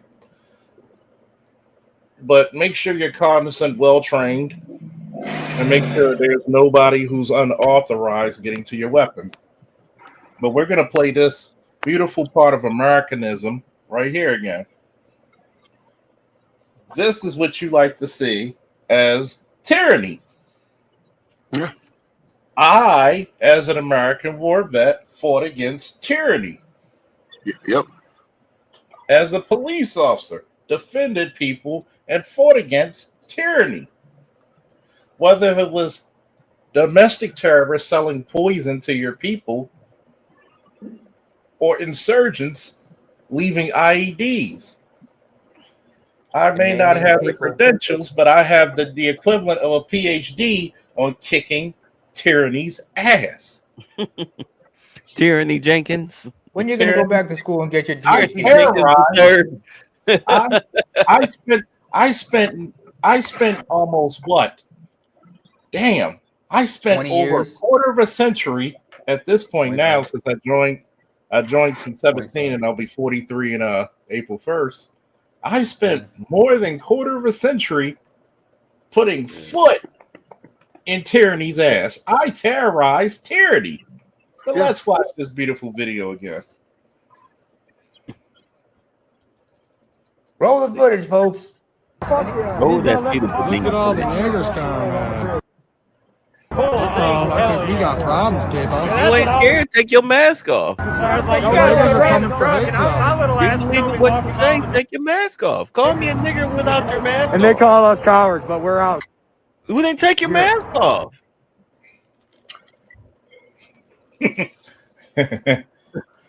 If you ain't scared, take your mask off. Why you wearing the mask? Why they running? Why you running? Why you running, Paul? I'm still laughing at dudes' shoes that caught fire. By the way, folks, I just want to mention this. If I'm not mistaken, but flag burning is protected by the First Amendment. Nazi flags aren't. No, flag burning, I said, is burning flags. Well, one of the ways you get rid of old American flags, you're supposed to burn them. We do this shit.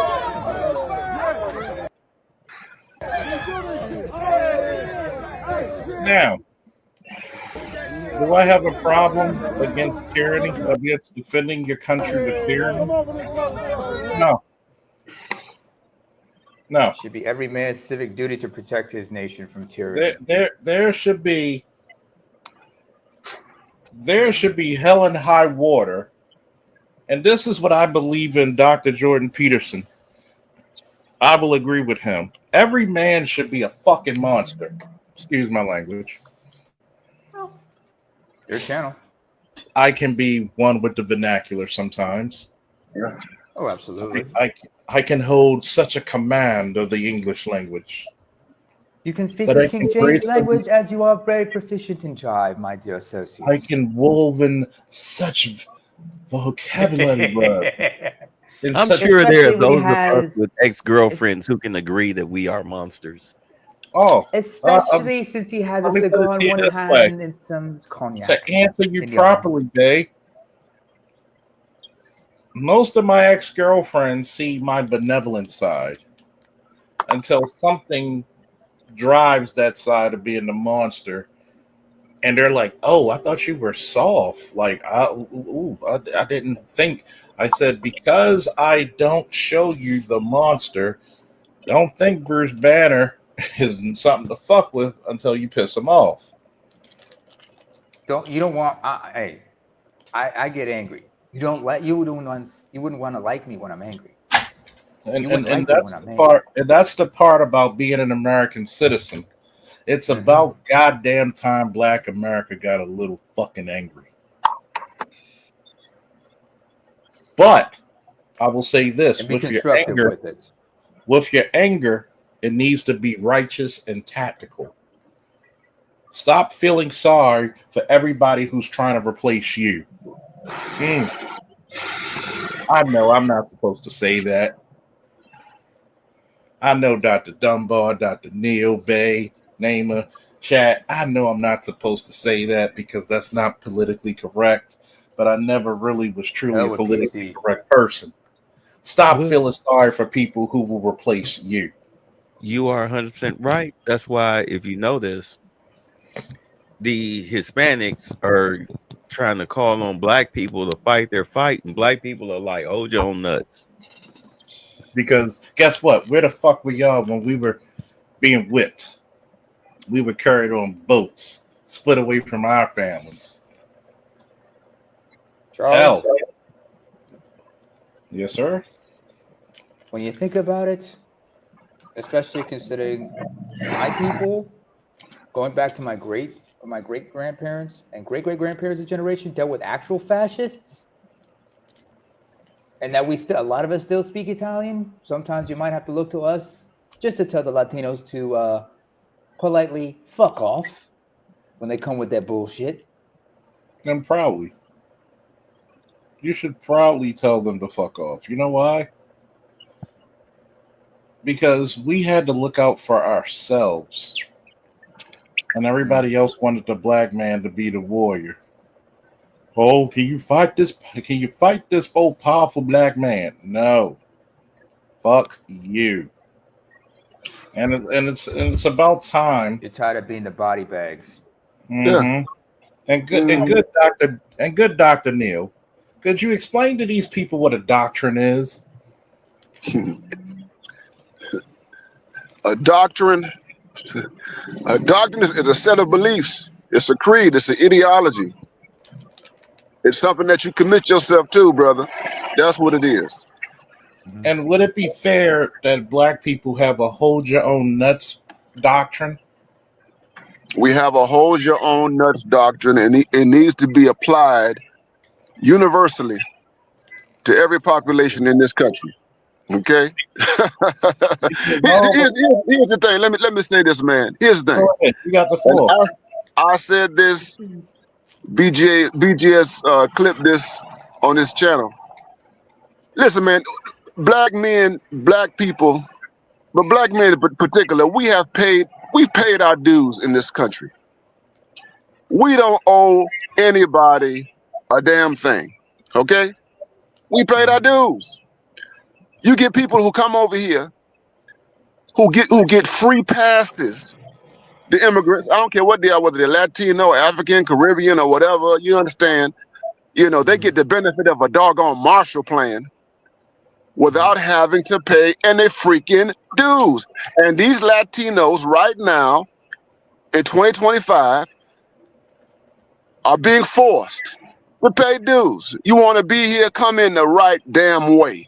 Mm-hmm. Come in the right damn way. Don't come in through the back door. You go in through the front fucking door. That's what you do. And you do it legitimately. You do it legally.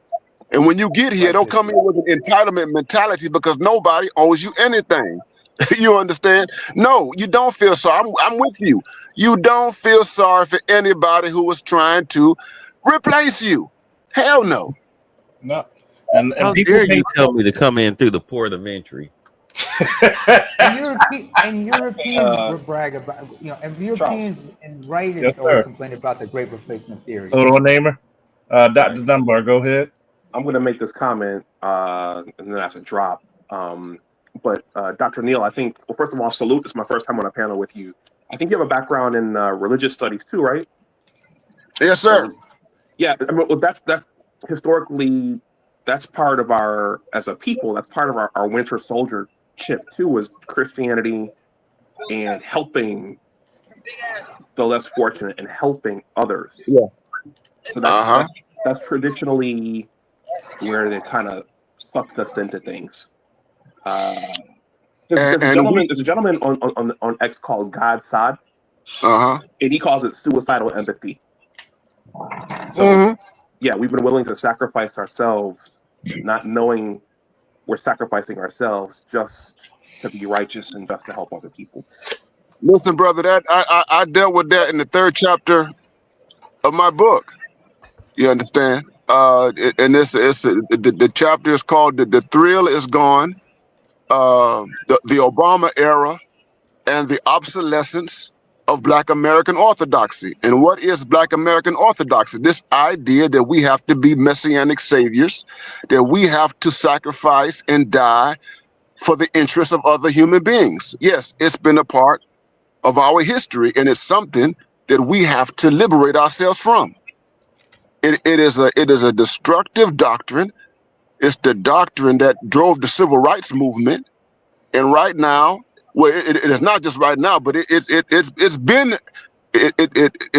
passed its expiration date a long time ago. And see, the problem that we have is the ones who have kept it alive up to this point is the black female, because she has voluntarily given herself over as a mule, as a Jesus figure, in order to save white women, in order to save gays and lesbians, in order to save Latinos, cats and dogs, the doggone environment, everything except black people.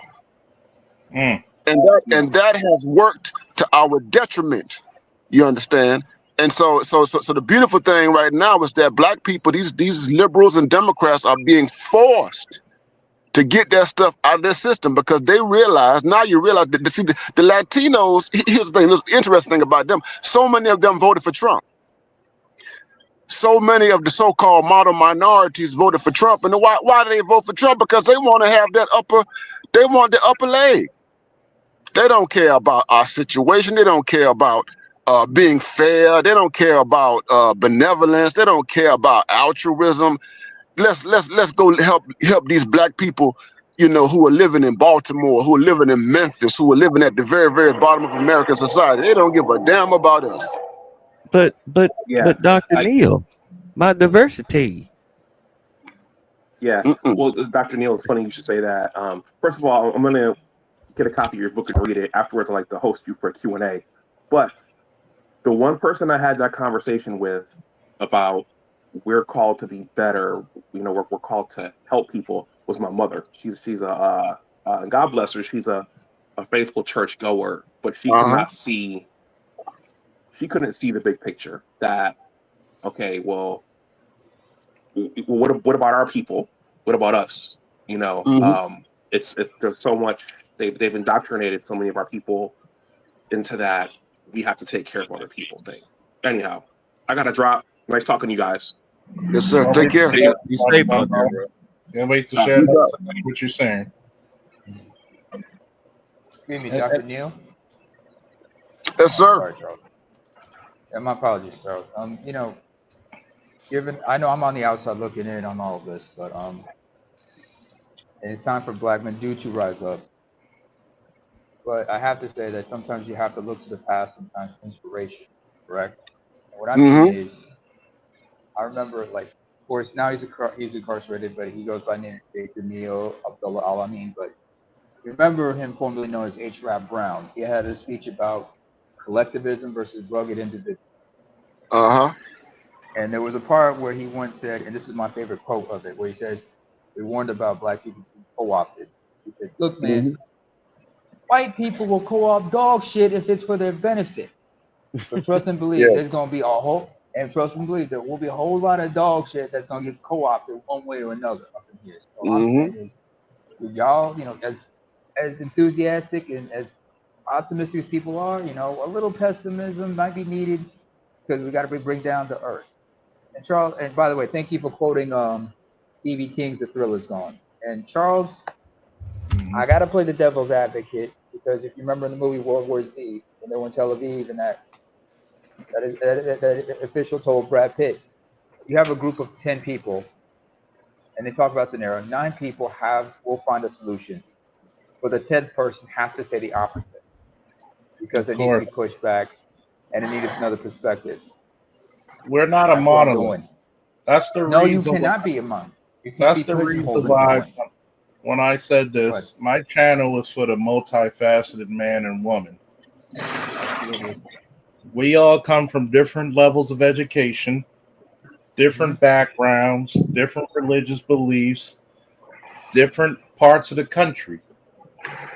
Just because Dr. Neal and Dr. Dunbar got 3 letters in front of their name, and 2 letters in the front and 3 in the back, does not make them any less. They don't treat you any different. Come on, you got Bay. Bay's probably the reason why in the 90s most of you motherfuckers got the ISIS papers or videos of your favorite. Insert your favorite conscious speaker here.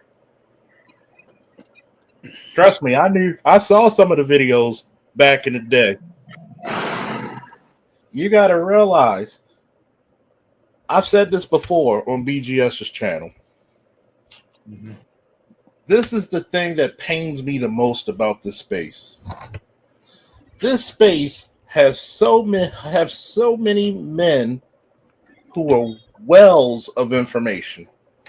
If it comes to law enforcement, religion, cultural studies, biochemistry, engineering, construction.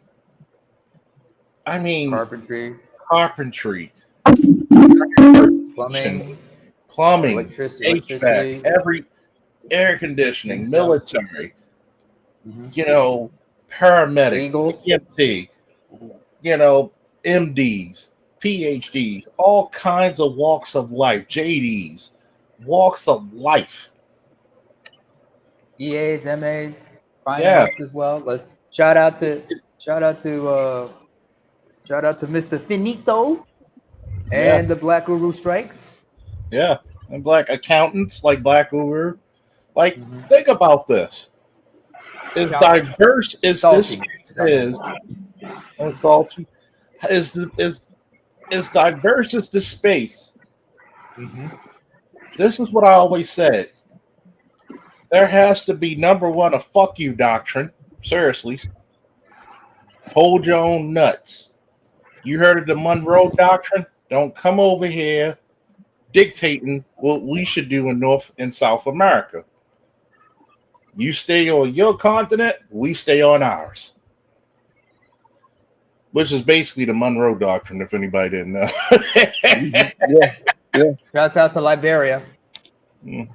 Stay the fuck out of North America. Stay the fuck out of South America too sometimes. So what about Central America? Or the Caribbean? Stay the fuck out of the Caribbean. What part of stay the fuck out of this was the Monroe Doctrine? Correct me if I'm wrong. That's basically what it Stay the fuck out of the entire Western Hemisphere. Stay the fuck out of the Western Hemisphere. What are you gonna do without me, man? What would you do without me? The Monroe Doctrine was a gangster ass doctrine, was it not, fellas? Oh yeah. Oh yeah. That was gangster shit. Stay the fuck out of the Western Hemisphere. Well, you tell a motherfucker to stay off your block, that's one thing. But when you tell them to stay the fuck off a corner of the planet, that's some gangster shit. Alexa, play Get Off the Corner by Lil Wayne, followed by Get Off My Block by Busta Rhymes. Alexa, play I Bet You Won't Hit a Motherfucker by 3 6 Mafia. But it's funny how the world looks at us when the black people start saying, hold your own nuts. Oh yeah. It's funny because now everybody gets to feel the pain of the Negro. That's it. Welcome to being welcome to being a black fucking man. That's what it is. Yeah. Welcome to the world of a black man. See, here's the thing, and can I say it, man? Trump, we are witnessing the niggerization of the United States. That's what it is. You understand? Yeah. We gonna treat everybody gonna be equal. Everybody gonna be treated like a nigga. That's it. How about that? Yeah. And we black men, we already been there. We have our strategies. We know how to navigate and maneuver and rise up. But these other people, and that's why you have all this crashing out. You got all this crashing out because they never thought that they would be treated like a black man. They never thought it. They didn't see it coming. And look at who's crashing out. Liberals. You see? Look at who's crashing out. Yeah. Yeah. Shouts out to the Afro Latinos. I'm no black. All of a sudden, yo soy negro. I'm sorry, I didn't mean to cut you off, Dr. Neil. I'm just saying. You're right. Look at who's crashing out. Yeah. Now they're being niggerized. You understand?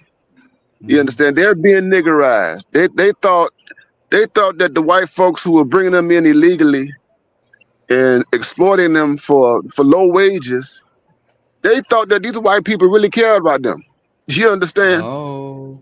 They really thought, they underestimated these white boys who at some point got tired, these contractors and all that kind of stuff, they got tired of dealing with these illegal people who are taking away the lion's share of their profits in these industries.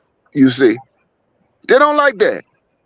You see, at one time the white boys gave them a little grace, but as the white boys start getting hit and they start feeling that nigger bug, okay, then they started bucking back and say, you know what, we got to get these people up out of here.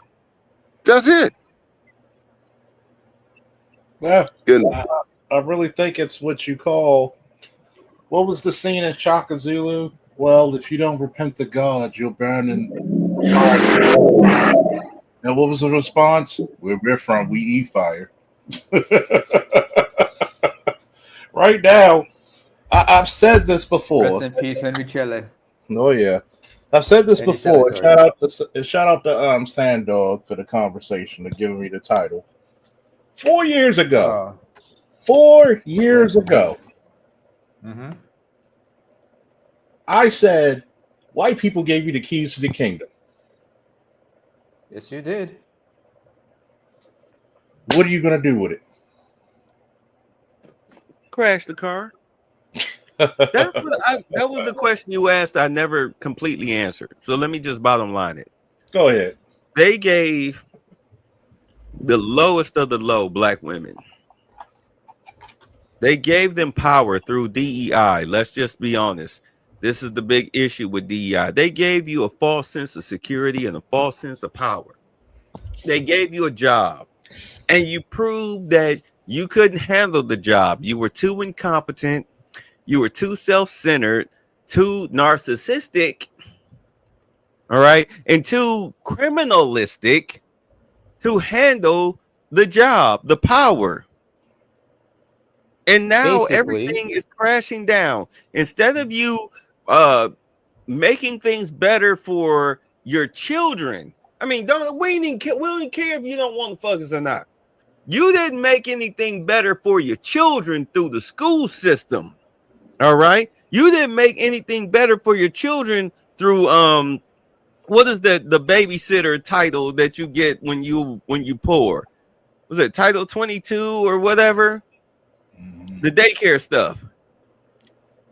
You know what I'm talking about. Whatever. The government program that allows you to get free babysitting, free daycare. You made nothing better for anybody outside of yourself. And you didn't even make it better for yourself. If anything, you set yourself up to be indicted because you did it through ill-gotten gains, because doing things the hard way was too hard for you. Everything that's done easy is not good. Is that correct? Exactamundo. Right, especially if you're in government. Clearly, your ass is on a USAID pay stub. So, I mean, I'm just being facetious, but you get the drift. Bunch of Now you the got- blowback is coming. Kevin Samuels called this winter is coming, but he had no idea that it would be in the form in which it was coming, in the sense that it's come, which is of course through the US government. You've alienated yourself from black men. Nobody outside of black men want to be, literally want to be around you. Okay, they don't even like to be around you. You cry racism when you don't get your way like a spoiled child. And now you're at the point where the U.S. people in Congress and the Senate and everything, they don't want to hear that shit. You got white dudes getting their asses kicked in Columbus, Ohio, of all places, on a bridge, getting their flags burned and everything. You think your whole racism, sexism, misogyny, that whole Sonny hosting spiel, you think that works for you, Jasmine Crockett? Sitting up there in government, Ilhan, whatever that chick's name is, Ilhan the Muslim Omar, chick who Somali. supposedly She's married Somali. her brother for the green card. Like, you do understand they can revoke your citizenship, right? You do understand that they giveth, they can taketh away. With It's probable not cause. permanent. Y'all do know that, right? Which is why she married the white dude. Don't mean shit. Is he president white dude? No, he's mediocre white dude. Okay, then it don't mean shit. Nigga, you can pack up and go with her. You know what I'm saying? Ain't nobody stopping you from going to that little This is shithole. final call for United Flight 313 from Mogadishu Airport. This is the final call for. Shit. Ain't nobody stopping you, but do understand that these people, I don't know. For some reason, black women, through the mentality of white women, watching CNN, MSNBC, and The View, for some reason, they are under this impression that this mean words, finger snapping, rolling your neck and eye stuff is what gets things done. When no, putting a foot in somebody's ass is what gets things done, but it gets things done legally out on the streets physically, but in the seats that you're in, it's legally, and there's nothing you can do about it. You don't have the power, you don't have the backing, and nobody cares. Yeah, sure don't have the support. I mean, right? y'all They were have you stopped. were just a laughing stock. Let me get this out. I turn it over. They stop. You have housing owners and apartment complex owners that stopped taking Section 8 back near the end of 2022-23 after the rent freeze. Yep. Okay, they're cutting off food stamps from people who collect food stamps but don't have children, especially if you're working age. They're like, get your ass out there and work. You think that they're not going to go after welfare next? You think they're not going to suddenly enact that whole Tennessee paternity at birth, the DNA test at birth? You really think they're not going to start charging you with paternity fraud? Because I mean, do understand right now we need to get the national debt down to at least $1 trillion by this time next year, or else this shit is going to go belly up. You Where's really it at think right they're now? not going to go line by line and be like, hold on, you need to find your baby daddy. You've been on welfare way too long. You've been on Section 8 way too long. You've been on government programs way too long. You need to take your ass out there and get a job. You got 6 to 9 months to get your shit together. Just like they told those government employees, either you can take a buyout package or you can bring your ass to work. Which one you want to do? They're not playing with you. This is for real. Play time is over. You can call it a dictatorship or whatever the fuck you want to call it, but this is what should have been going on ever since inception. Am I lying? Are these not the things that made America great? With motherfuckers relying on themselves to get shit done, if not their friendly neighborhood neighbor or whatever. I was about to say Spider-Man, but that's stupid. Actually, you're unfriendly neighborhood Karen in some cases. Yeah, I said it. And yeah, America is tightening its belt. And if you are poor and starving, too fucking bad. We just got rid of a fuck ton of illegals. Go out here. You saw the little tattoo dude. Who the fuck would hire him?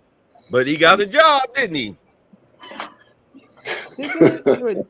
Wow. He got a job though, right? Come dig this bitch, my nigga. Come tote these bales. Come help us with this. That cotton. We'll train you. Shit. I just had to say it. You know what? To be a proper cowboy, There's no excuse. If you're giving me an excuse, it's because you're a lazy piece of shit. But there's no excuse anymore. There's no excuse. You either eat or you die. Eat or starve. Those are your choices going forward now. I've done the whole financial thing. I'm not talking about it anymore. If you too fucking lazy to put $20 on Bitcoin and sit back and wait for when Trump dumps billions of dollars into it in order to offset bricks, and then you clean up, then what the fuck you want me to do? Damn. What He taking no prisoners tonight. I'm sorry, what? You ain't taking prisoners any prisoners tonight. I said. I've not. I don't. When have I ever? Not a goddamn time ever. That's why. Shit, nobody ever fucking coddled me and patted me on the back and rubbed my head. It's gonna be all right, but ain't nobody ever did that to me. So why the fuck would I do that for y'all? Because it made me a better person. When you have to rely on yourself and understand that motherfuckers will stab you in the back and all of that shit, and it's all on you. There is no safety net. When you come to that realization in life, you realize that it's up to you of whether you eat or starve. Not the government, not some bitch. You know what I'm saying? Not your homeboy. It's on you. Exactly, Wanda. You either feed yourself or you starve yourself. Somebody passes knowledge on to you, you want to shrug it off like it's nothing. What the fuck you want them to do? I teach you how to fish. I show you how to get a stick, get a little Coke can, little snappy little thing, the twist that come off, the little snap thing. Oh yeah. You know that opens a Coke can. You can take that top off, break it at a certain point, and it'll form a hook. You throw that shit in the water because it's shiny, the fish will bite it. You don't even need a worm on the hook. If I'm teaching you how to fish, don't come to me talking about you hungry. I don't want to hear it. Teach him everything he needs to know about how to fish. But like James Brown, you got to teach him everything that they know, not everything that you know. You know what I'm saying?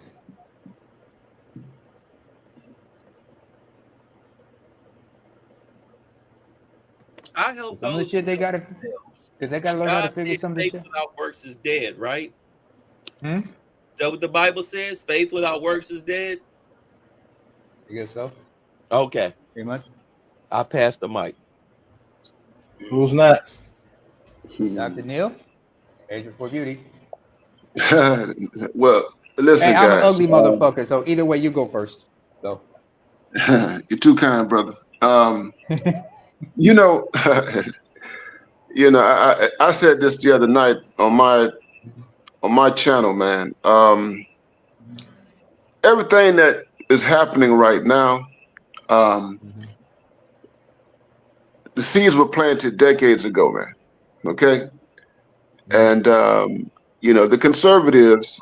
I said this, during the election, everybody was crashing out, all the liberals about, Project 2025, Project 2025, all that stuff, right?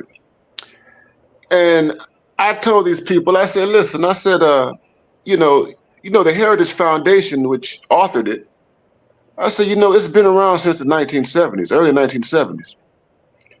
And you've got the American Enterprise Institute, you got a whole bunch of think tanks that have been around for decades and decades, and they've been chipping away. They were chipping away over the decades. Affirmative action and abortion. They didn't do it in secret, brother. They were not hiding anywhere under a rock. They were doing it out in the open in our faces. Okay, you get the 2003. And the Supreme Court, you see the beginnings of the end of affirmative action in 2003. But what happens, man, is that the Urban League, the NAACP, all these black lawyers, all these so-called black leaders, they just sat back. They didn't say shit. They didn't see the handwriting on the wall. They did not prepare black people for what was going to come down the pike 20 some odd years later. So yeah, I mean, our lack of preparedness, the B-Dub in particular, it's on her hands. It's on her hands because she thought that it would last forever. Nothing political, nothing lasts forever. You understand?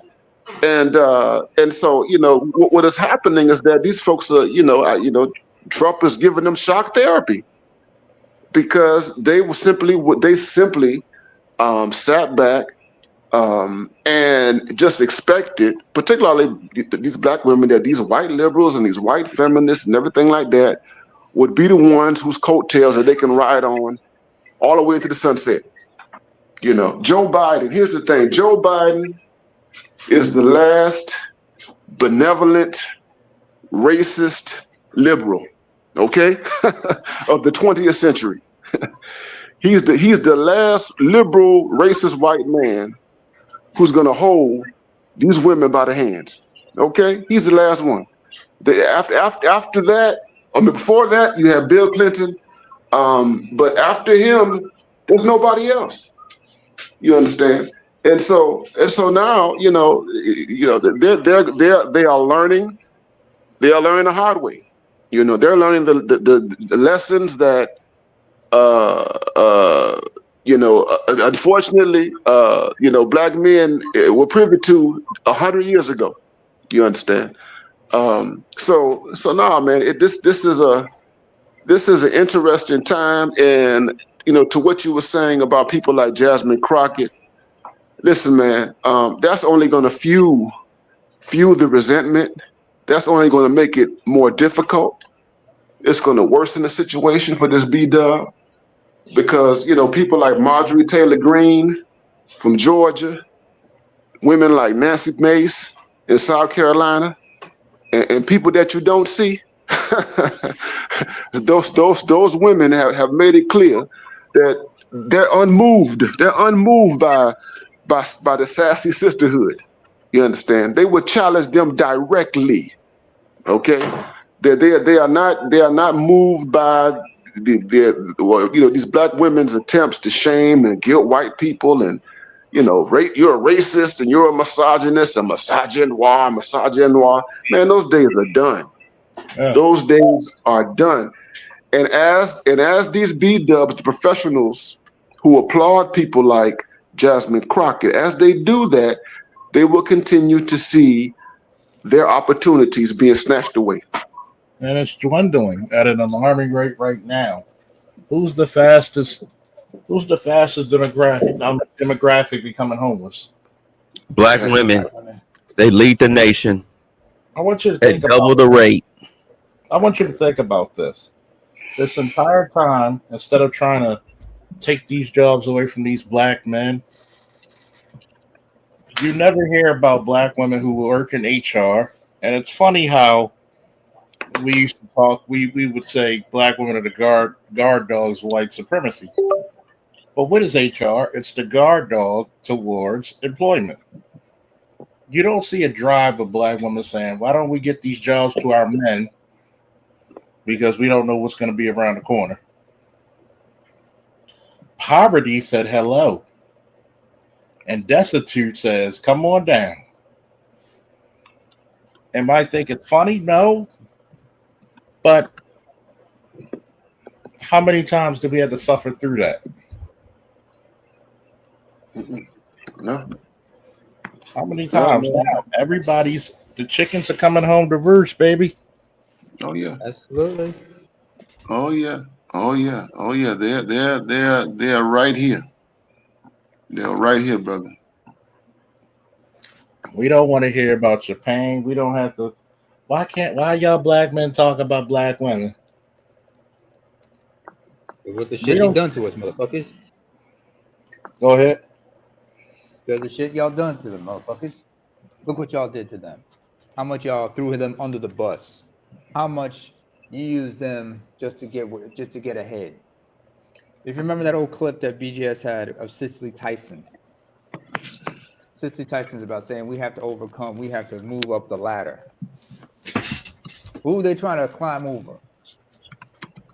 Who are they trying to climb over? Black women, who are you trying to climb over? And that's men. They were trying to climb over us and white women. Yeah. That's the whole thing of them with the blonde hair and shit. Remember, they used to do the contacts, but now they're trying to mask their blackness so much. for the affections of white men, and it's not working. Like, I don't think you seem to understand. You are the negresses that they created because you're not in their dating lexicon. You're just a walking peace league. Right. that They use from time to destroyed time. you. They gave you the money and the means to destroy yourself. Look at what you did. You went and got, they gave you the education so you could get off the welfare rolls. And look at what you did. You went right back to the ghetto and had them niggas babies, and then turned around and expected well-to-do black men to play stepfather while you went out and slutted it up with any man that tickled your fancy. But the black men, at least we appear to be doing that, but I doubt it. I mean, you got plenty of Travis Hunters out there. We've said no. Does We've anybody said remember that clip? Oh, sorry, go ahead. But, hey, I interrupted you. My apologies. Go ahead. Okay. Does anybody remember that clip? It was a black woman, dark skin with blonde hair, and she was like talking about, you know, thank you, white daddy, for my welfare check and everything. A few years ago. Does anybody remember that shit? That's them. That's who they are. They showed their ass time and time again.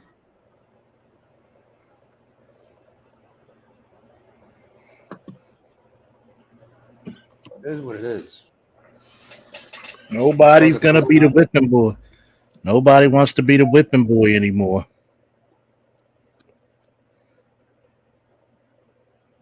Ooh, no. I think that's the most interesting part. You know, I am not your Negro anymore. Thank you for that Negro. documentary. Has anybody seen that documentary? I Am Not Your Negro? It's been a while. Oh yeah. It's been a while, and I think right now the keys to the kingdom.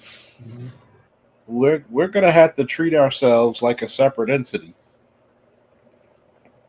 Until you get with women, I might have to join Dr. Neil on one of his excursions over to the motherland. Yes, sir. Come on. But you know, unless you're lucky enough to find a cooperative woman here, which is needle haystack, you're gonna have to go out watching Lamb. You're gonna and I agree with Bay as well when he said black men should always have a get the fuck out of America plan. What was that thing Neil Coley? Y'all remember the movie Heat? Mm-hmm. Y'all remember the infamous restaurant scene where Detective Jack Hanna, played by Al Pacino, is sitting face to face with Neil McCauley, played by Robert De Niro? Yeah. And what did Robert De Niro say? He said, someone once told me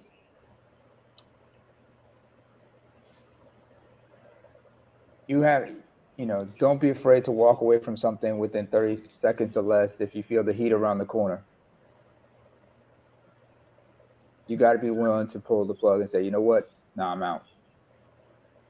But the problem is just a lot of black people, while black men especially, are not exactly risk adverse, but the thing is, you got to learn how to take an L.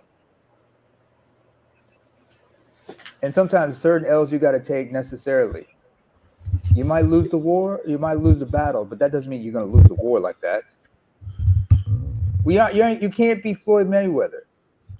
You got to take a few lumps. You got to take a few lumps. I don't think it's a loss if you see. That's the problem. Mm-hmm. Black men have always been taught to walk away when something doesn't serve you or serve your interests. It's a loss. I think it's actually a point of intelligence. Yeah. I mean, you and I have been in the military. We understand the importance of a tactical retreat. Keyword, tactical. There was a wise man with his wise group who once said, running away, leaving a bad situation, tell the truth. Running away. trying to find some rejuvenation. Say it again. Running away. It was by The Book of Maze featuring Frankie Beverly. I think that black men need to take pride in saying, this ain't my fight. This ain't my go. This ain't my get go. I'm going to say this to a lot of black men out there. If you can legally possibly do this one thing, clear up whatever debt, whatever thing is holding you back, get your passport. Another thing, if you get your income taxes or you get a hold of some money, get a rifle, shotgun, and a handgun. Power tools, folks. Get trained on it. You don't know what's coming down the pipe. And some of the ICE can't get everybody yet. I'm not saying going out there to harm other human beings, but you got to look at it. I've seen and talked to people in Colorado and other places where people were having home invasions by these gangs that were coming from south of the border. Goddamn. Making trouble in black. Look what happened in California. They were so busy breaking up the black neighborhoods that you hardly have any in Cali anymore.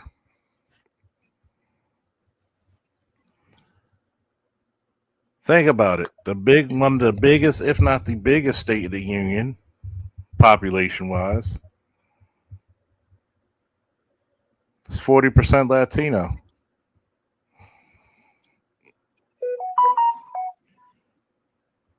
But we as black people, when we try to get our numbers, 24 million were aborted. At some point, black men,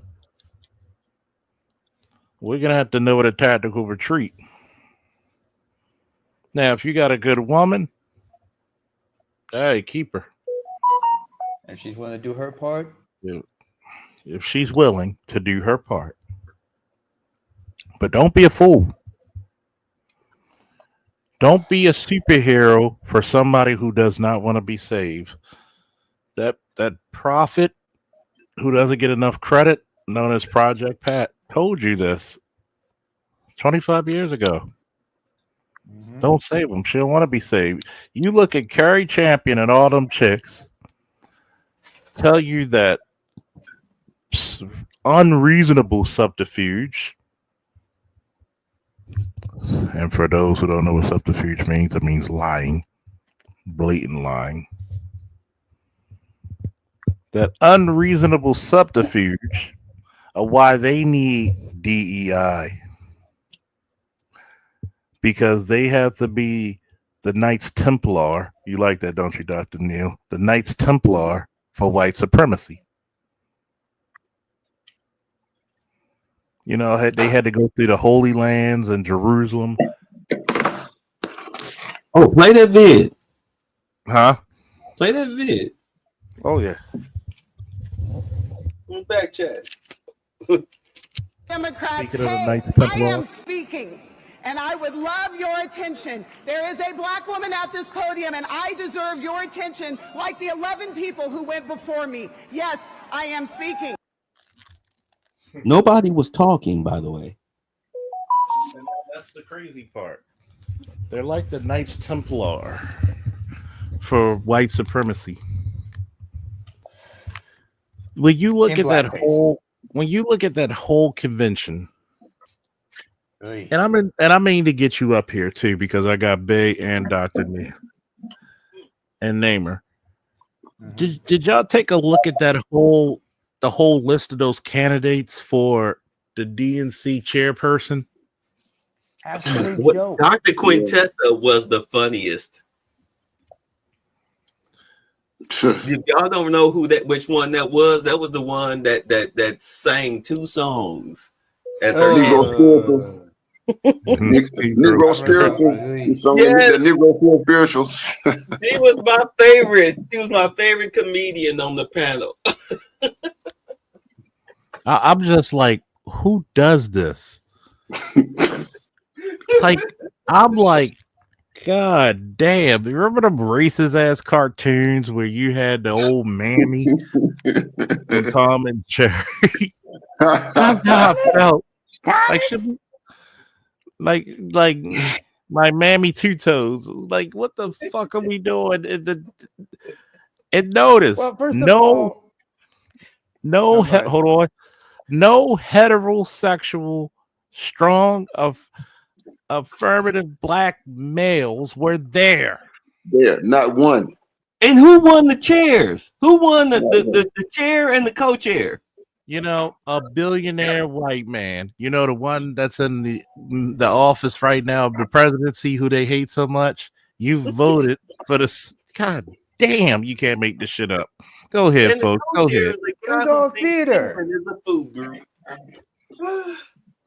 It was all theater. You knew the fix was in. First of all, secondly, I never was a fan. I never really cared much for Mamie Sanders, but as far as her big head ass goes, her goofy shit head, at least I could give her a little bit, just a little bit of respect. The fact that she came clean about her hairline. I can't say the same about Joy Reid yet. I said she came clean about her hairline with that big ass head. But she ain't, but you know, I can't respect anything she says. And I mean, she was losing control anyway. The whole, because remember, they kept interrupting and shit. I'm like, what kind of. They had about 4 to 6 protests that broke out during the whole thing. Yeah, and they were there, and I get it why they were down there. I'm like, where the hell was security if you have control of the ship? I guess they had to get their own That's security. what happens when on you the cheap. fund the police. Or you don't hire black security firms like mine. Strong black man, you know. Imagine Charles if he was there. He would look at this and say, "Yo, sit your ass down." Everybody would We had a "don't tase me, bro" situation. Don't tase me, bro. Hey, get off me, man. Get off me, man. Don't tase me, bro. Don't tase me. I would have had one of them foggers. That's what you get. You get the foggers, man. And you just. Ooh, that would have hurt. I won't tase you. I just burn your eyeballs out. How about that? I mean, I'm sorry. That whole panel was ridiculous. I mean, you know it's bad when they kick AOC out of the leadership committee, and the best they can come up with is a bunch of freaks and geeks that you wouldn't even lock in a sex room with your worst enemy with, because it would just be torture. It would be cruel and unusual punishment. Did it not feel like Revenge of the Nerds? Oh, it was worse than that. It was worse than that. It was like you had some legitimate weirdos. Then you had the only black guy. Of course, he had to be sweeter than Georgia sweet fucking tea. And Latino who was non-binary.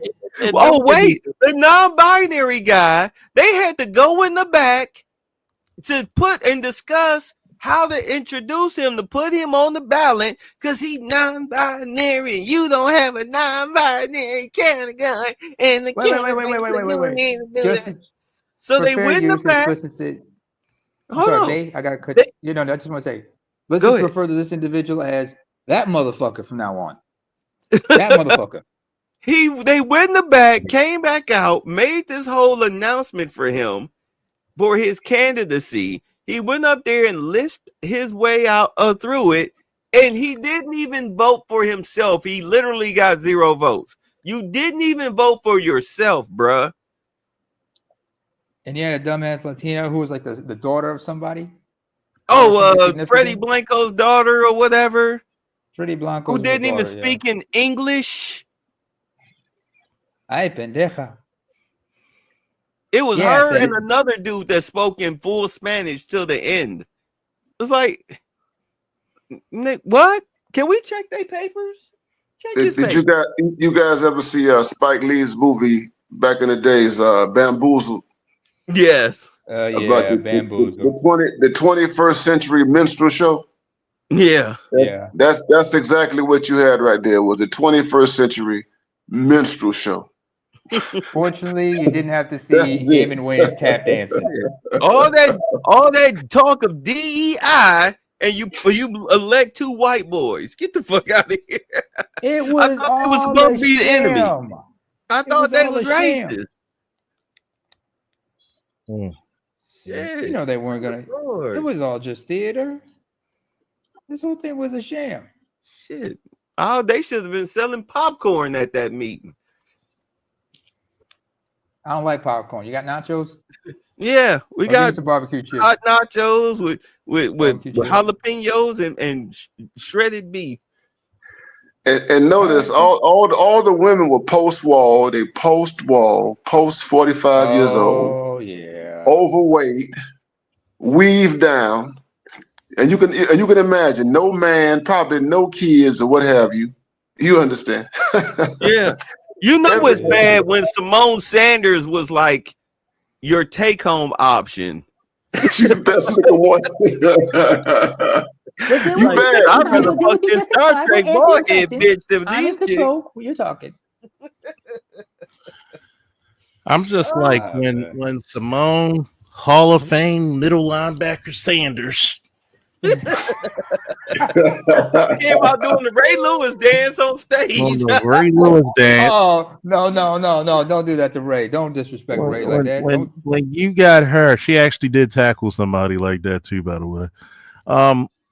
When she had to comment that at some point, I'm convinced Bay, Namer, and Doc, I'm convinced the DEC is going to lose power for the next 12 years, minimal. Oh yeah, the DNC is done. Oh, they're done. Trump, you've got Trump destroying their financial base. You're looking at a lot of the Democratic leaders, especially in Washington. A lot of them are probably going to wind up in jail or cutting plea deals, forced out of power. Yeah. I mean, you shouldn't have missed. You shouldn't have missed. You shouldn't have missed. It's going to be maybe 16 years before the Democratic Party is able to just be respectable again. And this is before the end of the summer. They're done. They are destroyed. They are cooked. I think the worst part about it, they are cooked. I think the worst part about it is going to be this. I don't see anybody they got for JD Vance. They're scared shitless. You thought they were scared of Trump. They're scared shitless of JD Vance. Yes, they are. Who everybody represents. And guess who probably will end up being his running mate?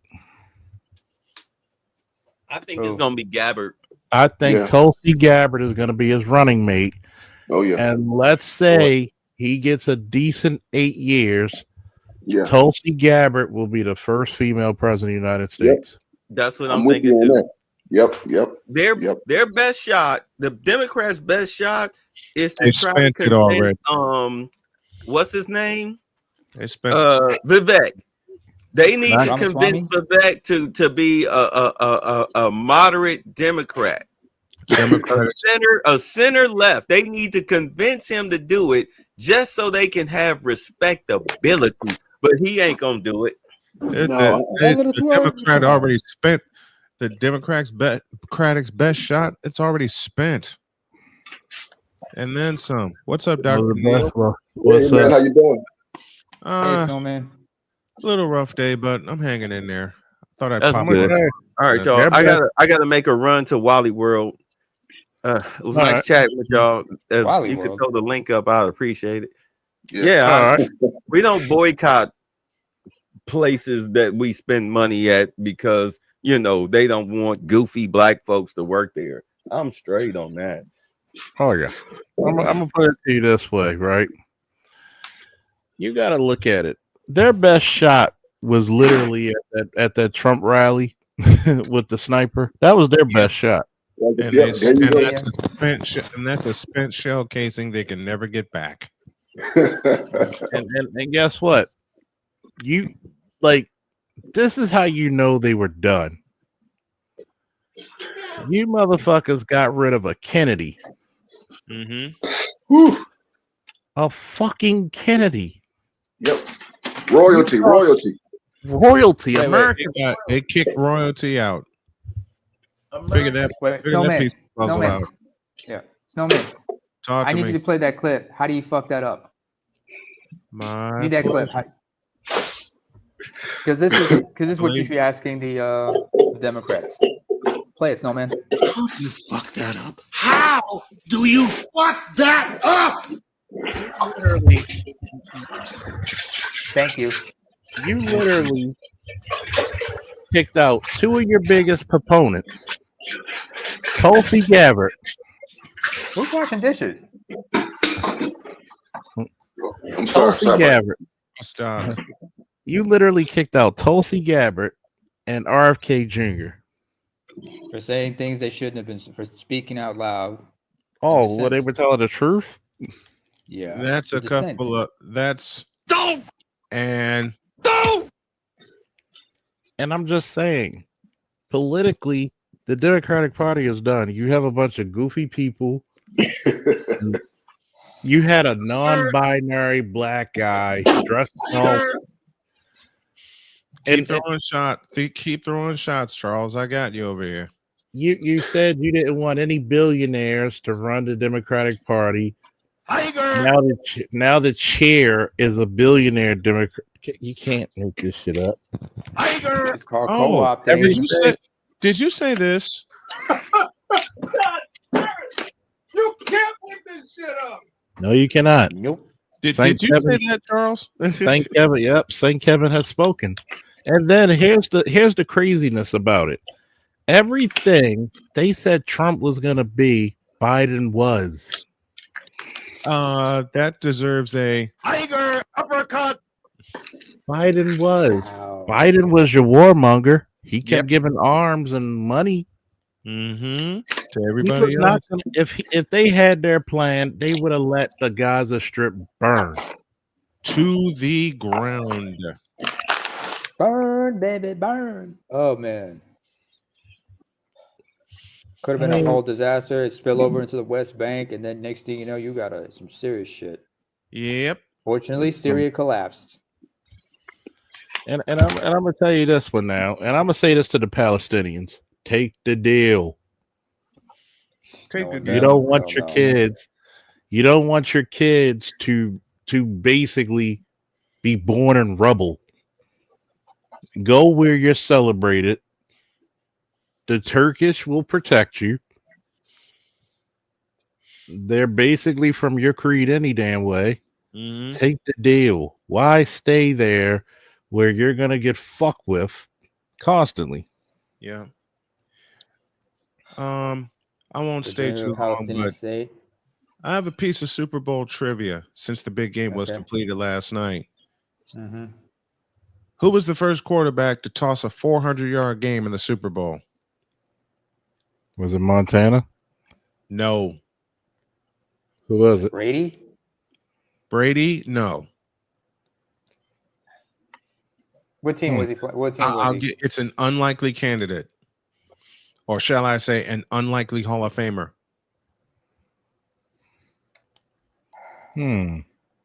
Brett Favre? No. I said unlikely. Dougie? Unlikely.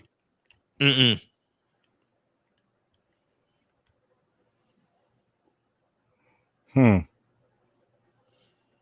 Hey, Doc, you got a guess? It's not Falco, is it? You talking about someone who actually won, or somebody who played in the Super Bowl? Here's the question again. Who's the first quarterback in Super Bowl history to toss a 400-yard game?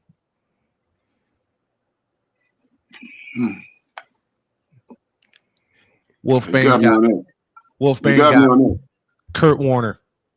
Kurt Warner. Wolfman got it. Wow. Kurt Warner. Well, I'll be a red ass monkey's uncle. Well, I'm gonna just say this about that game. to the Rams. Even I didn't really watch it. I kept to my word. Boy, did those boys get exposed. They sure did. The Chiefs, They sure did. without a blitz too. And the front four kept getting home all night, and they got to him 6 times. And caused a couple Man, fumbles. that front four was in Mahomes' ass so much he owes them Valentine's Day cards And Vaseline on top of it. and candy. Yeah, and candy. And a bed. And engagement Like, rings to their mistresses. Let me try this piece of trivia.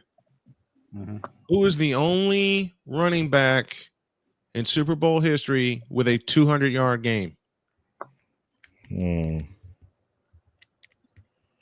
he in the Hall of Fame? I heard Emmitt Smith. No. Emmitt Smith. No. Roger Craig? No. I wish it were Roger Craig, but no. Marshall Falk? Mm-mm. Not even him. Not even Emmitt Smith. Okay. Not even Emmitt. Who else? Not even Emmitt. Mike Allstott, definitely not. What about Lynch? Ray Rice, not even close. No, Jamal Lewis. Nope. This is also an unlikely player. Not an unlikely Hall of Famer, but an unlikely player. The team that was before.